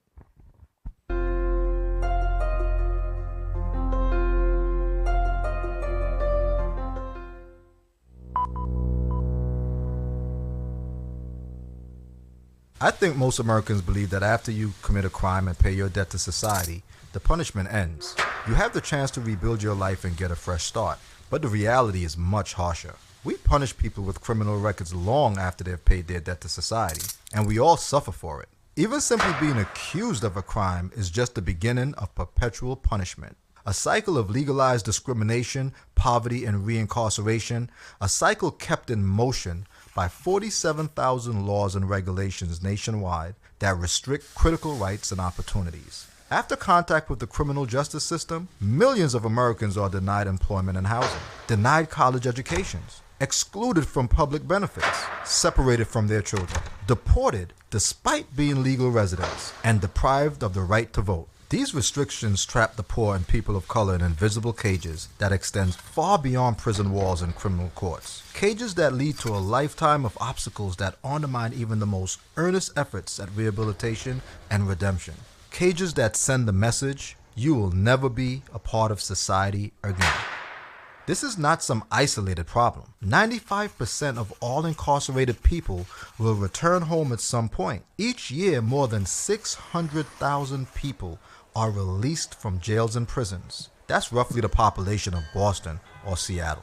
Millions more are completing non-jail sentences like probation, community service, or fines. Pause. As reentry So, that term, think about what he just said, non-jail sentences, right? And it links back to what we just discussed prior to this. Public defense system. When are they working out? Plea deals. Desperation, hope deferred. You know what? Forget it. I just want to get home to my family. Not knowing that you're still sentenced. You're still captive, even though you're in the free world. Right. You're walking in an invisible cage. You can't make under this stuff probation. You know what I'm saying? You got these terms. You got community service. You know, you got parole. You got all these different. Right. You are still confined. Even though you're not in the confinement of a prison cell, you're still confined. And that could be due just to the simple fact that you couldn't afford proper representation in a jacked up public defense system because you're poor. Right. So you poor and accused, and the rest of your life is ruined. You incarcerated for the rest of your life, whether you in the jail or out the jail. Hey, officer. Go ahead. I'm sorry. I know one person that I ever seen my whole life that was able to get like 10 years probation, and he walked the whole thing down. But you know how many people I know that's been on paper? Nah. One person in 40 years, 41 years? Yeah. It's like almost impossible. They can lock you back up for the smallest thing, man. Facts. You might get pulled over and you in the car with somebody and they might have a beer or something in there or a blunt or they might have a weapon in the car. You done. And you don't even know they got it in there. Thanks. You going to prison. Message. Big Hey, fact. the crazy thing is what happens is because you was talking about it is they're restricting us from society. So when you go to jail, you're restricted from society. You can't really be around nobody, right? So if you take those pleas, now you can't go to school. You can't get a real job. You got to work like some graveyard shift or some dead-end job. Or you got to resort to that so you can really get the crime to do the time. Or you can't even get a real career. You can't do nothing. So the restrictions are upon us. That's crazy as hell, man. Dude said they said something here like 47,000 laws against, basically it's against us. They got these standard laws. That's why we see and we want to vote every damn year for these people. But they be in this little, them little shows, rooms they show on TV. They in there, they talking. You know what they doing? They making laws to go against us Negroes. That's what they doing. They putting laws in place. So if this don't fall through, we got them for this. There's no way around it, Negro. We got you. This is what we seeing. Damn. It's a whole chain reaction, all because you fit just because you fit the description. You message black and you had a backpack on. Now you in fifth, sixth, seventh, all the way up to 13. That's if you make it past the arrest. Right. You know what I'm saying? Right. You get falsely accused, you could be the next Trayvon. You could be the next Tamir Rice. You got to get past that part just to rot in jail, possibly. Damn. Go back to the video. Specialist at Brooklyn Defender Services, a public defense firm representing 45,000 clients per year. I work on the front lines to help people with criminal histories overcome their past and navigate the obstacles of their present. so they can build a sustainable future. I try to help folks take responsibility for their own lives, but it's hard to do when the outlook is so bleak. Even for low-level offenses and misdemeanors, the aftermath of one individual's experience with the criminal justice system ripples out to entire families and neighborhoods That go and back gets to passed down from generation. That go back to what we read earlier. Hope deferred make the heart sick. You become a victim of that system, and then you get PTSD. Your mind jacked up. Right. You know you don't deserve to have to live like this, yet you have to live like this. It jack your mind up. Now it takes an effect on the whole community. That's why the hood got the vibe that he got. When you ride through the hood, it's not just about what you see. It's the spirit. You could feel it in the air. Right. You know what I'm saying? Right. You could feel the trauma. You could feel the oppression. You could feel it. Right. You could feel the poverty in the air, the spirit, the vibe of you going through the neighborhood. That's effects of victims of the criminal system. Go ahead. Generation to generation. The result, more poverty, more crime, more incarceration. I see Javon, an 18-year-old young man who cannot live with or even visit his family, and cannot find an affordable apartment because he was convicted of gun possession and banned from all public housing. I see the dangerous shelters and street corners where he'll sleep. I worry about what he's going to have to do to survive, how long it'll be before he's back behind bars. I see how society loses when Judy, a 58-year-old... Hold the hell up. So get Proverbs 30. So, and this is what America, they know this. They know how the system is set up. A young man commit a crime. A young man, right, get convicted of gun possession. They put all these things in place to where he cannot be put in a proper situation to prevent him from possessing a gun again. You disbarred from his family. He can't, like you were saying, can't go to school, can't get a job. He got a felony conviction. What is he to do? He can't get government housing because he can't, that application is denied because he got that conviction. He's supposed to live in a shelter. On the streets. What happens when you living on the streets or in a shelter and you a grown man that nobody is helping you? You have no help. What's going to happen? Read that. Proverbs 30 and 9. The book of Proverbs, chapter 30 and verse 9. Lest I be full and deny thee and say. If you have too much, you'll deny the Lord. Come on. Who is the Lord? Or lest I be poor. But if you poor, if you are deficient of resources, destitute, this will happen. Come on. And still. You'll do what? And still. So the Bible is showing us that poverty engineers crime.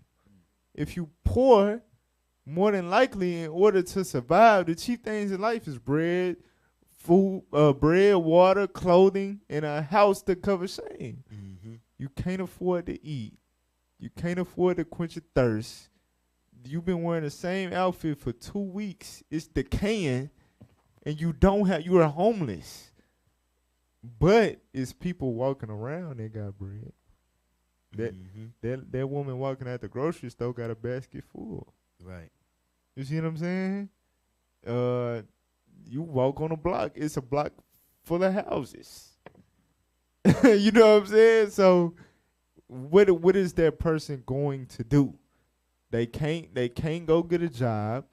They can't get it the legitimate way because that one mistake that they made that early in their life as a juvenile, not even legally able to drink. Right. They make a mistake before that age that disables them to be able to provide the chief things in life for themselves. But they're still in the free world with people that have those things. What are they going to do? Message. They're going to take from the people that have it. They're going to rob, which is what? Crime, which is going to lead to them going back to jail. And it's a never-ending cycle. Their life is over. Because what choice does a felon have? What choice do they have? They have nothing. Facts. Go back to the video. Grandmother charged with a misdemeanor is fired after her arrest and barred from her life. lifelong profession as a home health aide. Unable to work, she's faced with eviction and can't support her family. When Malik, a 26-year-old father, is denied the opportunity to further his education because of the mistakes of his past, I think about how he and so many others are set up to fail. How a conviction on a rap sheet is only a snapshot of a moment in time, when all of us are dynamic, changing over time. The criminal justice system disenfranchises these men and women, preventing them from growing, from truly being free. I am among the very few fortunate enough to be living a second chance. 3 decades ago, I was involved in a crime that took the life of another human being. I spent over 24 years in prison for my role in that reprehensible crime. While incarcerated, I had the chance to participate in a pilot program offered to only 15 inmates that allowed me to pursue a formal education. Upon release, I found an employer willing to look beyond my criminal record, one that saw the hard lessons I learned in prison as an asset, not a liability.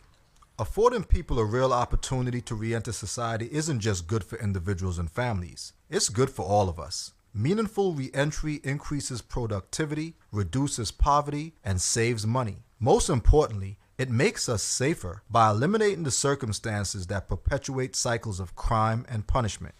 People already get punished harshly by the system, but they shouldn't receive a second sentence that makes discriminating against them legal for the rest of their lives. By restoring full rights of citizenship to people after they've been through the system, we can start to end this cycle of perpetual punishment. We can start to abolish the justice trap. The what?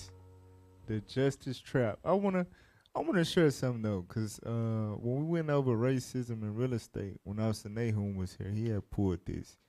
And it goes because when you examine it, you like, wow, if they allow proper re-entry for people that have served time, because they say you do the crime, you do the time. So after time served, why am I still paying for the crime if I did the time? Right. So I should be granted proper re-entry into society. When that does happen, it's better individuals. They don't have to resort back to crime. The economy works better that way. You know what I'm saying? You're getting people are staying out of prison and staying in the world and progressing. Society progresses that way. So you got to think, why wouldn't they make it that way? What's the problem? What's the issue? Perpetual hatred. Goes to Sirach 13 and verse 20. Sirach 13 and verse 20. Start at verse 18. The book of Sirach, chapter 13 and verse 18. Come on. What agreement is there between the hyena and a dog? Right. Hyenas and dogs, they don't get along in the animal world. Right? Read on. And what peace between the rich and the poor? Likewise, there is no peace between the rich in society and the poor in society. The predominant race of the rich classification is Caucasian, biblically Edomites. The predominant race as it pertains to the poor classification is so-called blacks, Hispanics, and Native Americans, the Israelites according to the Bible. God said that there will be no peace between the two. It will be no peace, meaning what? The rich doesn't want to lend a helping hand to the poor getting out of jail and need a job. No. Matter of fact, I'm going to make you put it on the application and give me viable reason to deny you to get a job, go back on the street, do some more crimes so I can put your black ass back in jail. That's the rich. That's the rich, because guess what? Your free slave labor in jail works better for my corporation. Mm-hmm. You understand? That works better for me. Damn. We don't want to even the playing field. All right? Keep reading. As the wild ass is the lion's prey in the wilderness, so the rich eat up the poor. So not only is it never peace we're preyed upon by the rich, they set up these systems for us to fail and for us to continue to be incarcerated and populate their prison system so they can get rich off the prison system. You understand? They prey on us. They put the drugs in our community.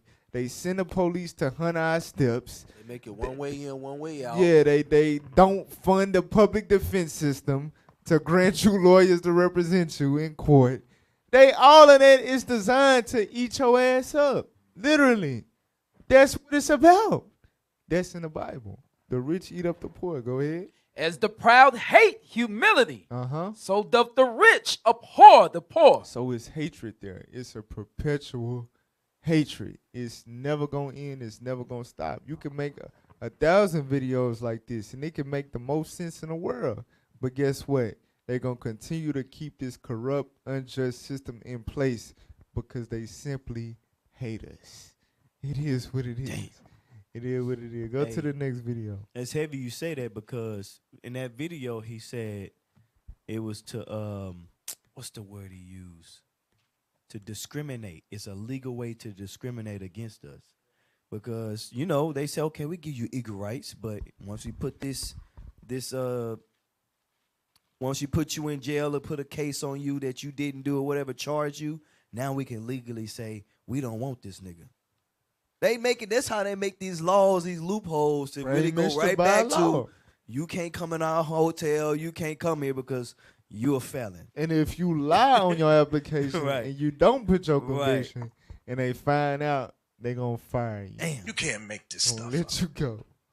I'm telling you, man, it's jacked up. So just the transition, right? We just showed that our people, because of our poverty, by default, many a times we become victims of the system. And once you become a victim of the system, it's perpetual.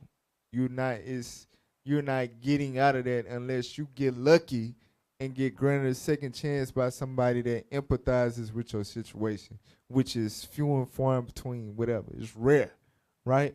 So with that being said, all of that goes back to this, or it leads to this, wrongful convictions. You poor, you get preyed upon, you get accused, you can't afford representation or whatever, and you end up in court. You could be like the brothers and sisters who died before their court date, or you get to court and you get convicted of something that you did not do. You innocent. And we are the predominant victims of these occasions. All right, play that video.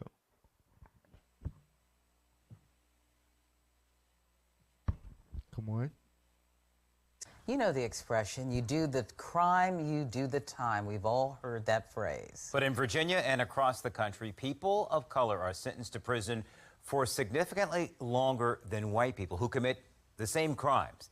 State and federal data shows that African American people, especially black men, get harsher sentences. A local prosecutor and a public defender say the imbalance is due to racism. News 3 investigator Jessica Larche exposes the root of the problem. You're never going to get out of prison. It's devastating. Lawrence Stevens says his prison cell felt more like a coffin. At 18 years old in 2001, a York County judge sentenced him to 1,823 years for armed robbery. No one was killed or seriously injured. Honestly, I felt like I died in the courtroom that day. His best friend, Darnell Nolan, was 17 when he helped Stevens carry out the crime. He got 30. How in the hell?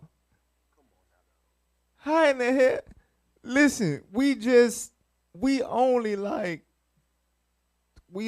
200 years outside of year 1823. Like, they gave this brother a millennial. How do you give a brother a millennial sentence? But that's mockery. That's mockery. What the hell? They gave him 1,800 armed robbery. They said, even though we completely against any acts of violence, against any race, ethnicity, anything that anything cause harm, possible threat, let the authorities know, as according to Leviticus chapter 5, verse 1. But we also know that Esau the damn devil. You gave this man 1,800 years over a crime that he did, supposedly, in which no one was hurt. He didn't even successfully complete it.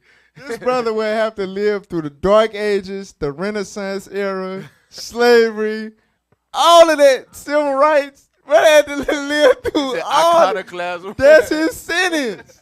Damn. This don't make no sense. You know that judge in the Klan. Because, okay, his co-defendant got football numbers. 33 years. That's still retarded for armed robbery in which nobody got hurt. Nobody. No blood drawn, nothing. He got football numbers. This brother got literally calendar year, like Boy, ain't no way, boy. 1823. 18. This brother got a historical year. How you as even a make up a sentence. number like that? He must was smashing that judge's wife or something. Hey, This doesn't make any sense. They had to, you know how sometimes they get to add in charges, like if you was in There had to be a certain car, you know, they'd be like, oh, well, kidnapping. If a kid was in the car, like they'd just be adding. They had, but I don't know how you It get was up to the 1,000. judge though. That judge said that shit. Our people are stupid as hell. Hey, but think about this though.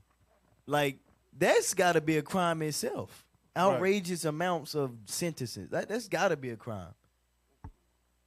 No, watch this. This the crime. Keep playing. It's the crime. 3 years. Just knowing that I got that time and knowing that my best friend got a life sentence, I was like, there's nothing that's going to be okay about this. But York County Judge Prentice Smiley sentenced the 29-year-old white man who orchestrated the crime to 10 years. That's because the judge used his discretion to go beyond sentencing guidelines for Stevens and Nolan, but cut their white co-defendant, Paul Michael Melendrez, a break. We see second chances be given to people who don't look like me. Portsmouth Commonwealth Attorney Stephanie Morales says there is a systemic problem that leads to disproportionate sentencing. We have system actors who are... Wait a minute. They didn't show the white man face. Damn. Man, at least show the man face, News Channel. I mean, damn. right. He's a convict, right? So not only did he only get 10 years, the two black co-defendants respectfully got life sentence. 33 years is a life sentence. Because 25 years is life. Once you go over 25, that's life. 33 years is a life sentence. 1823 is ages. You understand? Ages. You are now the white man who orchestrated the mind behind it. The mind behind the crime. 10 years. 10. You know he got out in 3. It's dumb. And they ain't want to show his face. They ain't show his face because Brother got immunity from his face being shown. he can still probably get a got job. probation. He can still get a job. He probably ain't even a felon. He just got 10 years. Can't make this up, bro. Dang. Can't make this up. Go back to the video. in positions of power like myself, prosecutors, judges, police officers, who won't admit that.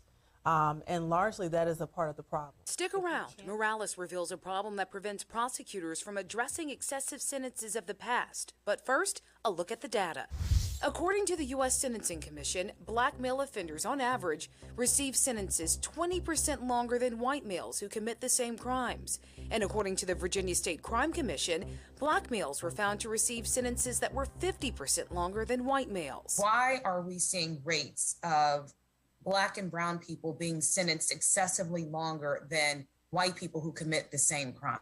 The simple answer is racism. Brad Haywood is a public defender in Northern Virginia. He says cases like Stevens and Nolan highlight a long-standing crack in the criminal justice system. It's no shock to me that somebody who's black goes into a courtroom and isn't given the fair shake that somebody who's white gets. According to the Sentencing Project report, prosecutors historically use their discretion to charge black defendants more harshly than whites for the same crimes. And judges statistically reserve harsher sanctions within sentencing guidelines for black men more than any other group. But Amy Fettig with the Sentencing Project says we should all care about the disproportionate data. Is this a fair system? If the color of your skin determines your punishment more than what you actually did? But get this, Morales says in Virginia, there is no path for prosecutors to rectify excessive sentences of the past. Parole was abolished in the Commonwealth back in 1995, and getting pardoned by a governor is a long shot. You see, former Governor Ralph Northam pardoned Stevens and Nolan in January after the NAACP got involved in their case. They'd already served 2 decades behind bars. They abolished parole. We cannot look at a case and say, this is grossly disproportionate. This is grossly unfair. But a second look bill being considered in the Virginia General Assembly aims to address that. It has bipartisan support, and if passed, it would give those behind bars a chance to ask the court to make changes to their sentence. There's a lot of work to do to reform this, and we can start. Virginia, that's where we landed at off the ship first. Yep. It said the Commonwealth abolished parole. Damn. That's crazy. That's crazy. Get Isaiah 42:22. What you finna say? They made that law. Right. Nigga, go ahead, my bad. we don't know that though. Right. They ain't teaching us that. Damn. You don't know nothing. And correct me if I'm wrong. They just basically said that it's prisoners that's incarcerated right now for laws and things that they know are wrong now that shouldn't be that way. But we made it a law that we can't go back and do nothing about it.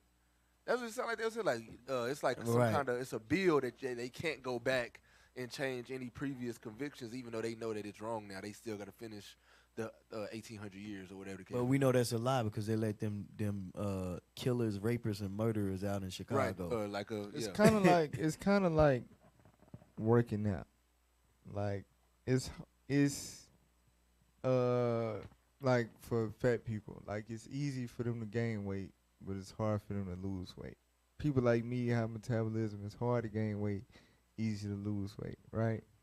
In that judicial system, like it's easy to just drop the gavel and send a nigga to jail for 400 years. But it's easy. But the process of saying, wait a minute, the laws at this time, technically he should get released because X, Y, Z, and like you just stated, right? It's things that was in place during these sentences that we now recognize and acknowledge as wrong. Therefore, these people have the right to get out of prison. But the process, the hoops and loops and jumps and hurdles they got to do to get that far is amazing. But they didn't have to go through hoops and loops and hurdles and all that to sentence your ass. You see what I'm saying? Right. It's again, that go back to the unjust balances. You know what I'm saying? A false balance. That is not good. It's not good. For real. Go back to the video. If somebody was going to pull the scripture. Oh, yeah, read that. The book of Isaiah, chapter 42 and verse 22. Come on. But this is a people robbed and spoiled. Right. This is a people.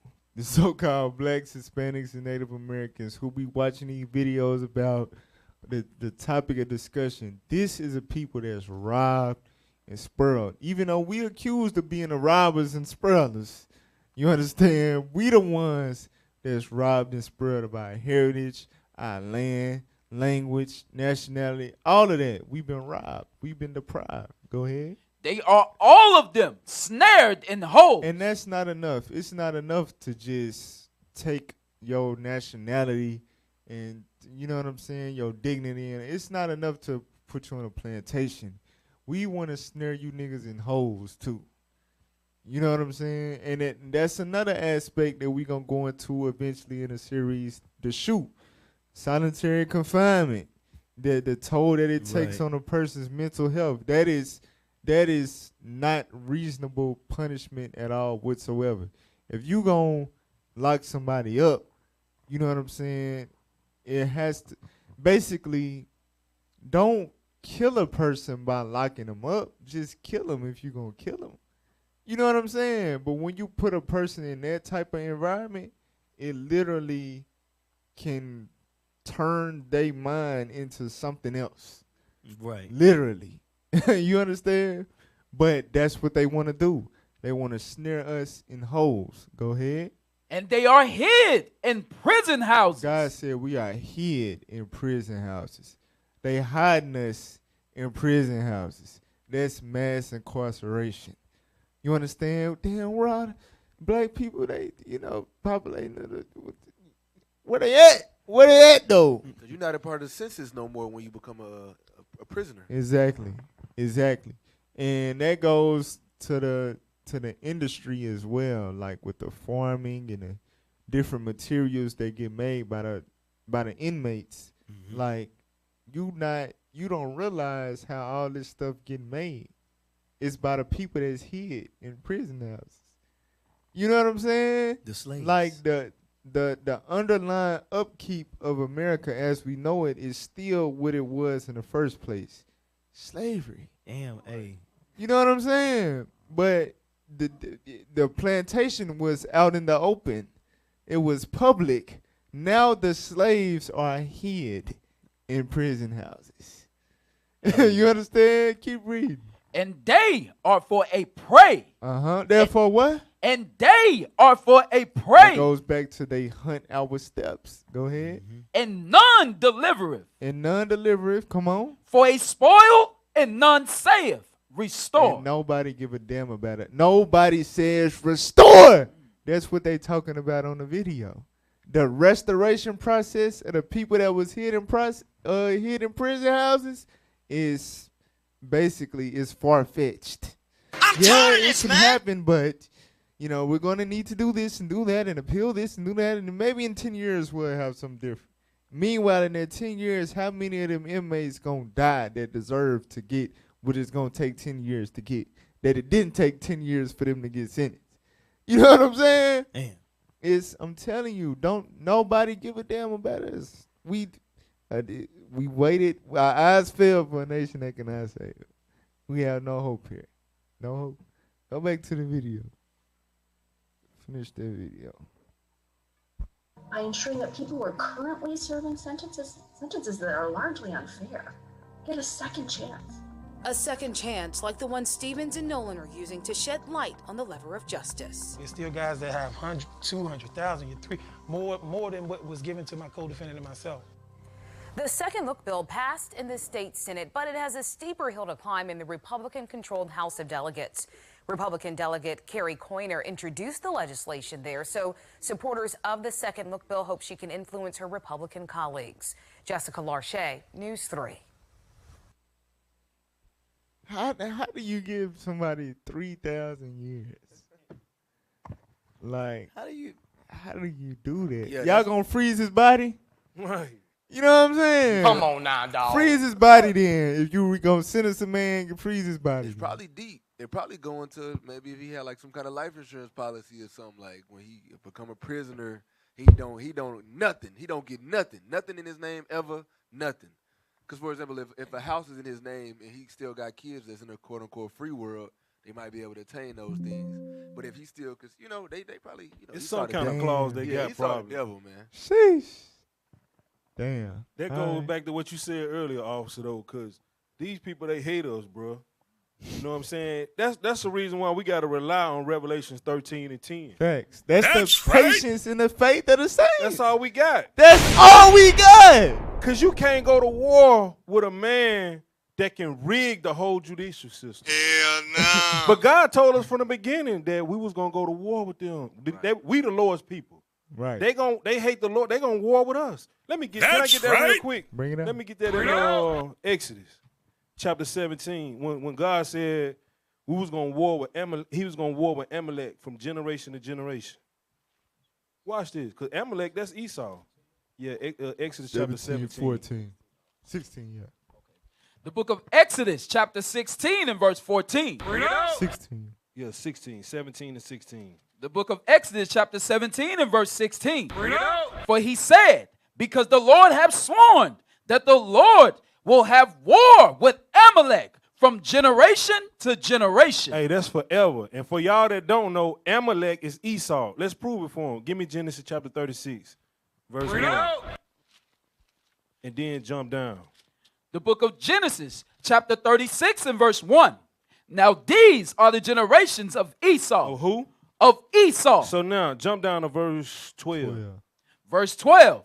And Timnah was concubine to Eliphaz, Esau's son, and she bare to Eliphaz Amalek. Who? Amalek. Who? Amalek. Read. These were the sons of Adah, Esau's wife. So God telling you, Esau gonna war with you from generation to generation. They got the upper hand on us. So what we got to do? We got to keep God's laws. We got to wait for Christ, man. And that particular descendant of Esau would have a special vendetta for God's people. Right. Because you got to think the Caucasian race, you got Russians, Germans, French, Spanish, all of that. But Amalek is the so-called Jewish man. Right. The Jewish man, the Israeli. So you got to think about it, right? It's one thing to enslave, oppress, punish you, whatever. These people funded the slave trade, funded the slave ships, fund the prisons, fund the damn the music business, all of these things, and then say, I'm the Israel descendant. I'm the real Jew. You see what I'm saying? So they literally rob and spoil you.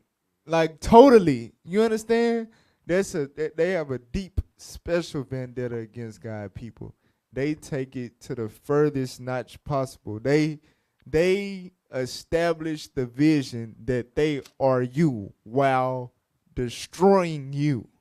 You understand? Exactly. That's right. Amalek. They generational warfare against us it exceeds any type of beef ever accounted for in the history of history. Officer, these people are so different. Like, I'm just thinking about, because Scripture said we born to a curse, we die in a curse. From the day that you born, these are the people that's standing over you with the lights, that's injecting you with chemicals and hormones and diseases that's going to affect you as you grow up. Oh, give them that ADHD, give them that ADD, give them that dyslexia. They give you all these things. Then you coming up in the school system that they control, because they control the education. You have no books, no computers, boom. And they making your ass, Anne Frank, Helen Keller, Exactly. they making your ass learn all of this. Exactly. And not even teaching you about this stuff. Come on now, dog. Or how to love your people in any way, shape, form, or fashion. So from the day that you're born, you're crafted into the American Negro that we see in society now that's filling up the prison houses. Damn. And they understand the war. That's why they make sure they craft you and they build you up all the way till it's time for you to be in jail. Like you brought out earlier, man. Like you said, they went too far with it. Yeah, exactly. Exactly. Facts. Yeah, but the Lord swore he knew they was gonna have war with us from generation to generation. They was gonna war with the Lord from generation to generation. The Lord say this, no, we want to take it here. You understand? I'm telling you, they demonic people. All right, go to the next video. So you saw the large discrepancy within the sentencing. They literally was on the same crime, and the mastermind only got 10 years, while the people that carried out his orchestration, brother got 1,800 years. Another brother got 33. It was just by the color of his skin. Got 10 years. All right, play the next video.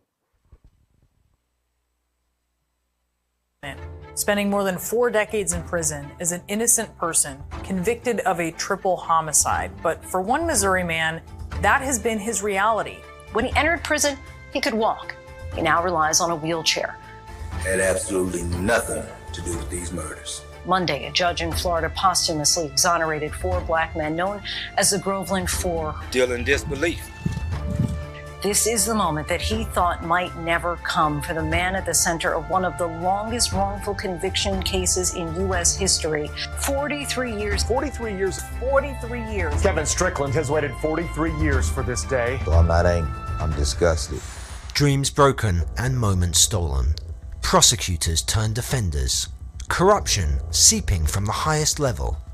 This next case doesn't only break historical records, but will break your hearts as well. Kevin Strickland, now 63, was incarcerated in 1979.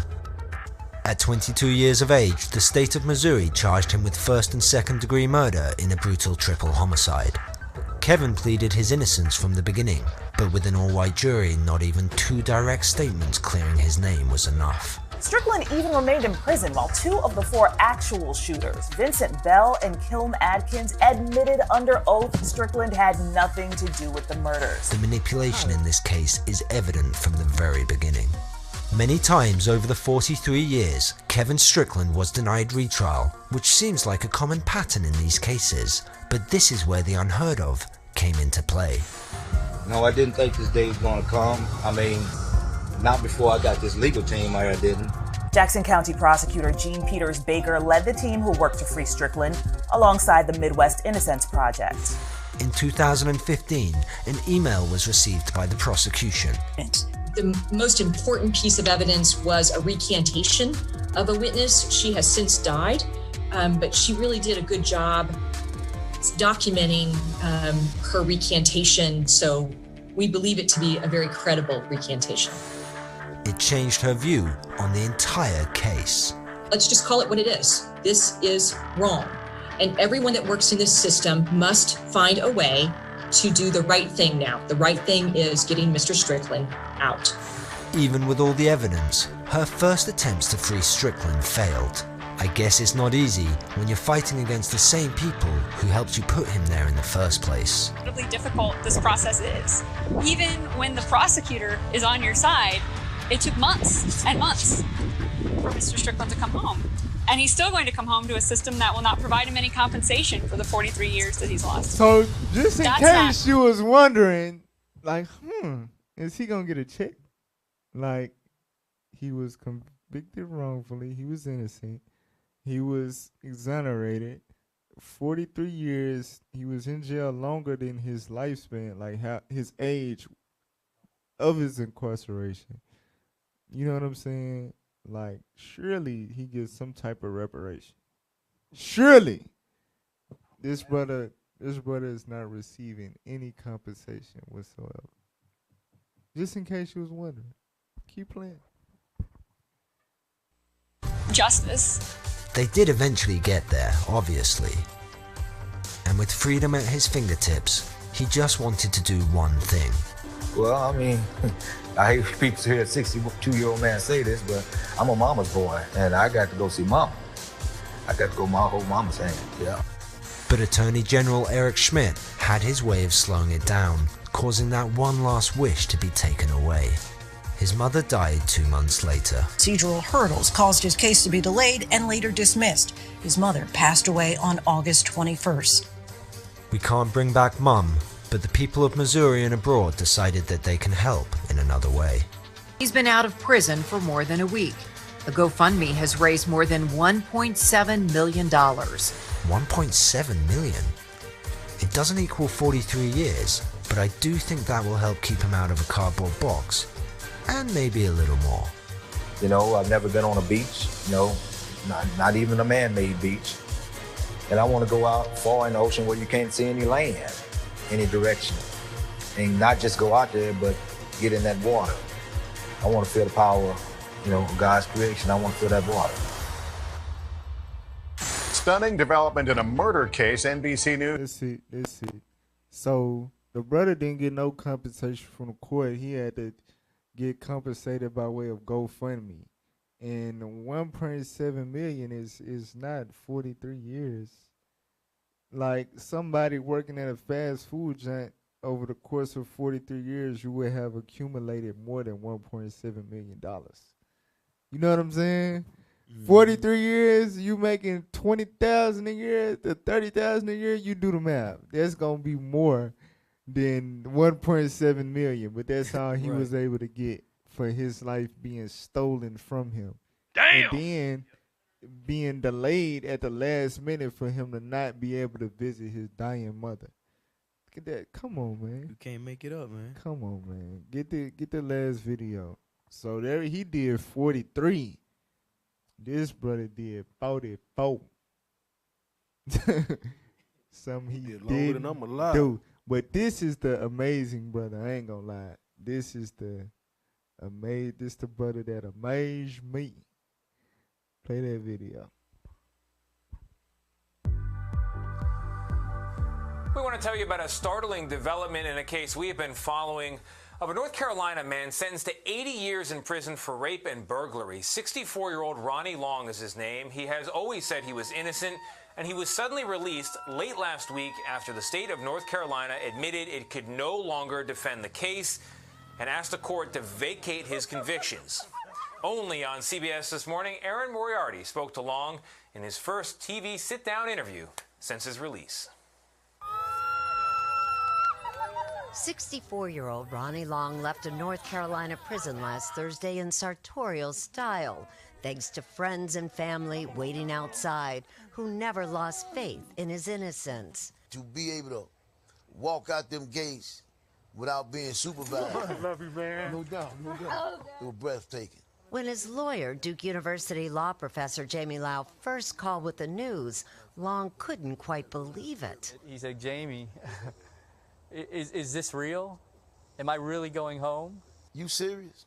Okay, but now the state can't go back on their word. they got to stick to what they say. In fact, the state kept its word, finally ending Long's 44-year quest to clear his name.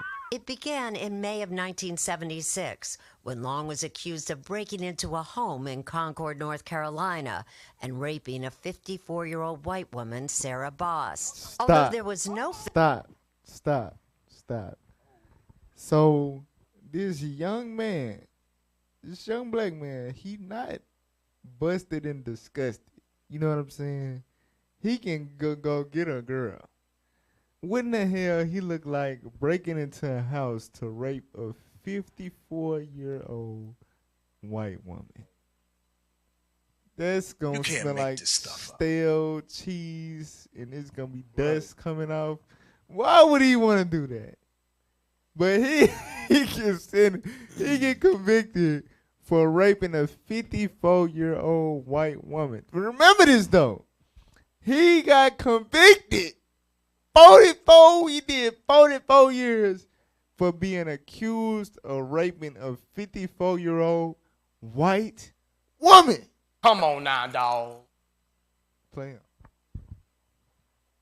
Physical evidence tying Long to the crime. He was convicted by an all-white jury and given an 80-year sentence. I feel as though the criminal justice system here in this state failed me. It was only after spending nearly 30 years in prison that Long learned that Concord police investigators had tested more than a dozen pieces of evidence and had hidden the results. That evidence, as Attorney Lau described in an interview last month, supported Long's innocence. Did the defense at trial know that there were 43 fingerprints found at the crime scene that didn't match Ronnie Long? They did not. Did the defense know that there had actually been a rape kit taken and evidence taken from the victim? They did not. Did the defense know that a hair that was found at the crime scene did not match Ronnie Long? They did not. But attorneys for the state argue. That goes back to what we went over earlier. Right. About the public defense. He didn't have a proper representation. So they was able to manipulate all that and conceal all that evidence from the attorneys because the attorneys didn't fight hard enough to make sure this man was proven. Well, you're not even supposed to be proven innocent, but to make sure this man innocence was upheld in court. They didn't pursue the evidence hard enough from the state, and the state withheld it, knowing that would have not proving him guilty, but rather proving his innocence that's not supposed to be proved. Right. That's right. What you finna say? Hey, I was gonna say, but they wasn't gonna do any of that anyway because first of all, it's 1970. What is it? 6 or something like that in North Carolina. This man wasn't, and then he had an all-white jury. No chance. And then the prosecutor that he was defending him probably was white. That's what so that was like, got. nah, we need to, he did it. It ain't no other way around it. This nigga did it. Damn. Go back to the video. Argued that none of this would have changed the original verdict, and Long remained in prison despite growing protests and demands for his release. Justice delayed is justice denied. I'm 64, going on 65. They took my life away from me when I was 20 years old. I ain't got nothing but memories. But yet and still, you say the evidence that was collected in the case was immaterial. Until last week, when the Fourth Circuit U.S. Court of Appeals finally ruled that Long's rights had been violated by, quote, a troubling and striking pattern of deliberate police suppression of material evidence. The North Carolina Attorney General's office decided to no longer fight the case and asked for Long's release. We were with Long when he got more good news. We just got the dismissal from the Cabarrus County District Attorney's Office. You're clear entirely. That dismissal of all charges officially gives Long back his innocence and his life. He has a lot of catching up to do. Pause. That's a lie. Right. How you give him back his life? You can't. Exactly. You can't go you can't. That don't give him. He 60. He a senior citizen. Hey. What can he do? What can he do out here? What resume he got? Yeah, I worked Well, in the what- kitchen, man. You got the stamp of the white man, though. White man said he I did the Yeah, laundry. hey, yeah. On my tier. Yeah, I'm a good clothes washer. I can wash some underwear. Hey, he got a good, Right. he got a solid resume, but it ain't worth nothing. Man, that's amazing. But he's even more amazing than all of this. Keep playing. He is, I know, Keep because it's playing. something. Keep playing. Look, I know this is something. I'm gonna hold my thought. I don't know what's gonna happen, y'all, but I saw something at the beginning when he got out that disturbed me. So I know it's some bull crap right now. Go ahead, y'all. Mama. I'm talking on the phone, and I'm thinking I got to lean this way here to be heard. Look, I'm thinking that's the only way the thing gonna work. Long wants to spend time with his family, including his wife Ashley, whom he married in 2014, and visit the graves of his parents. I know my mother and my You father. can't make this up. Our You people can't are stupid as hell. make this up. Oh,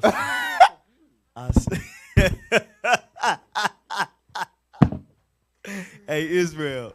This brother. 40 years, they brainwashed him. Bug the hell They out. messed his mind up. Listen, The jail that gotta destroyed be him. Stockholm Syndrome. Listen. The brother was in jail because he allegedly raped a white woman. So that means the white woman was fine with him going down for something that he didn't do. The white woman is the root cause of his life being ruined. And he was convicted by an all-white jury. So it was white men and white women. Message. You understand? 40 years later, this brother decides to marry. Wait, he got money though, did he? Did he? I don't know. He probably didn't. No. The brother decided to marry a white woman. Really, nigga? You can't make this up. That's the get second Maccabees No, for look. in Look, 16. He hugged her when he got out of jail. Yeah. How You the caught hell- it in the How the beginning. hell he meet her? How? She How, probably was a Sway? CO. She probably was a That CO. be happening though. That be happening. Was she It like be a mental people counselor or that be something? in jail, they be marrying people in the world. Yep. Because he said he got married in 2014. Yeah, that's a real thing. That be How going the on. hell he meet her though? And what they what Ran she, game. What they look at each other? What while they he was- what they she call was- it? Postcards. She was meeting her- Want to date an inmate? Looking at. Read that. The book of 2 Maccabees, chapter 4 and verse 16. Uh-huh. By reason whereof sore calamity came upon them. Come on. For they had them to be their enemies and avengers. They what? For they had them to be their enemies and avengers. How can somebody be your villain and your hero? Ruin your life. This the same woman that ruin your life. You end up dedicating your life. That's to. heavy. That's why we say, how the hell a white Jesus gonna come save you? Exactly. Esau It got ain't like possible. A celebrity, but they shape shift. You look over here, they killing you. Turn around, there's white Jesus right behind you. It's like, I guess in This his- is their God. The Stockholm Syndrome seeped in to the point like the only person that can really understand my pain and ease me of the trauma that I went through by the hands of a white woman is a white woman. You can't make A this white stuff. woman is the only woman that can undo all of the damage and loss that she's caused to my life. It's the only way she can make it right is by becoming my wife. That's how deep the know what he Stockholm said? Syndrome seeped into his brain. I don't want to say it, but I ain't gonna say it. Go say it. He probably was like, they did this to me. That must have been some good. I gotta try it. He came out and said he gotta try it. They put me in jail for this long. I gotta try it now. He had to have something wrong with his My mind. brother just bugged out, man. He bugged the hell out. That's Stockholm, bruh. That's Stockholm. Play the rest of the video. You failed yourself, bro. That's Stockholm. I'm gonna tell them now when I go visit the grave site, your son is clear. The North Carolina Attorney General did not want to comment publicly on this case. So the next step for Long and his attorneys is to go to the governor, Roy Cooper, and ask for what is called a pardon of innocence so that he can apply to the state's wrongful conviction fund. It's not going to make him whole, but it will certainly give him something to live on. And Tony, believe it or not now, Ronnie Long can vote, and he told me he plans to. He plans Stop. to. Very good to hear. Stop. Stop. So the brother got out with nothing. He has to file for pardon of innocence to then file for the possibility of funds. nothing. He got to file motions and do paperwork and do a process. He a senior citizen. He could die next week. Right. Officer. And he got to go through at least 6 months of paperwork to receive funds that he should have got when he walked out the door. But he can vote. You get out, you go vote. You retarded. But you ain't got no type of reparations, no type of funds. That's amazing. That's amazing. But he's even more amazing than that. This brother married a white woman. Our people are stupid as hell. You can't make this up.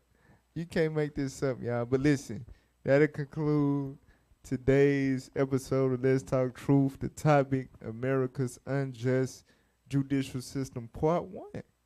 We just touching the surface. I'm telling you, it's a lot that goes into this, y'all. It's a lot. So make sure y'all subscribe. Make sure y'all like. Make sure y'all share. Sure y'all do all of that. All right, this truth got to get out. These topics that we hitting, that we touching on, that we dealing with the scriptures, they got to be dealt with. D.L. Hughley ain't going to deal with it. Wrong. The Breakfast Club ain't going to deal with it. Steve Harvey ain't going to deal with it.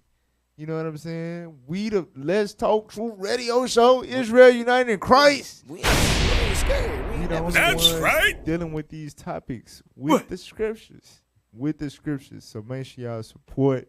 Do everything y'all power to support and make sure this truth go out throughout the 4 corners of the earth. That's right. All right? But yeah, man, hey, Lord's willing, we'll be big. Whoa. Lord's will. Lord's willing, we'll be back next week with more on Let's Talk Truth.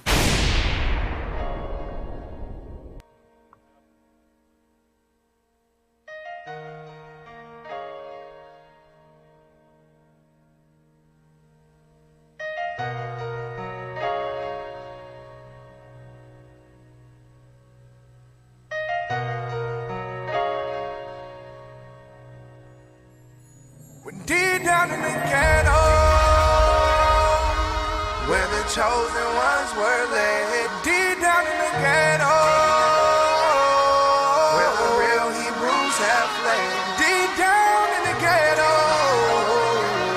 and there's a remnant rising up. Deep down in the ghetto, we finding out the world was made for us. I live in a society where it's hardly any sobriety, and women are dressed immodestly. As for my people, we get oppressed economically. Plus, it's a war being fought mentally and psychologically. It's hard to see unless you walk in this light. See knowledge, my brass knuckles, and I can't hear the fight. Ain't talking about strife, I'm talking getting families right. If my death could bring 1,000 to repentance, let me die tonight. Prayfully, I die in Christ as a living sacrifice, acceptable and worthy to live again in the afterlife. Hungry for the word, I got an appetite. From here on out, I'm just trying to live pure like a Nazarite. I see my people killed, that's a sad sight. They gave us white Jesus, that's the Antichrist. All these fake black leaders living the lavish life, while my people get cheated more than the past is right. Deep down in the ghetto, where the chosen ones were led. Deep down in the ghetto, where the real Hebrews have fled. Deep down in the ghetto, and there's a remnant rising up. Deep down in the ghetto, we finding out the world was made for us. I'm sick and tired of being sick and tired, and I'm sick of these devils that's trying to trick our mind. I'm sick of marching for justice and never getting none. I'm sick of watching our mothers cry over dead sons. I'm sick of being depressed about the things I regret. I'm sick of working for a check, paying my bills and got nothing left. I'm sick of being oppressed. Got me hot as I battle my flesh, looking for shade in the shadow of death. The more I gain, the more I lose as I follow the prophet's shoes. We got a big job to do, but at least we ain't confused. We said life or death before you, you win or lose, you gotta choose. A light should go up, but first you must change your fuse. We just trying to get healed for all the pain we done felt all these years. When the Son of God come back and wipe all of our tears and take death out the land and all of our fears, Lord, destroy our enemies and take us up out of here.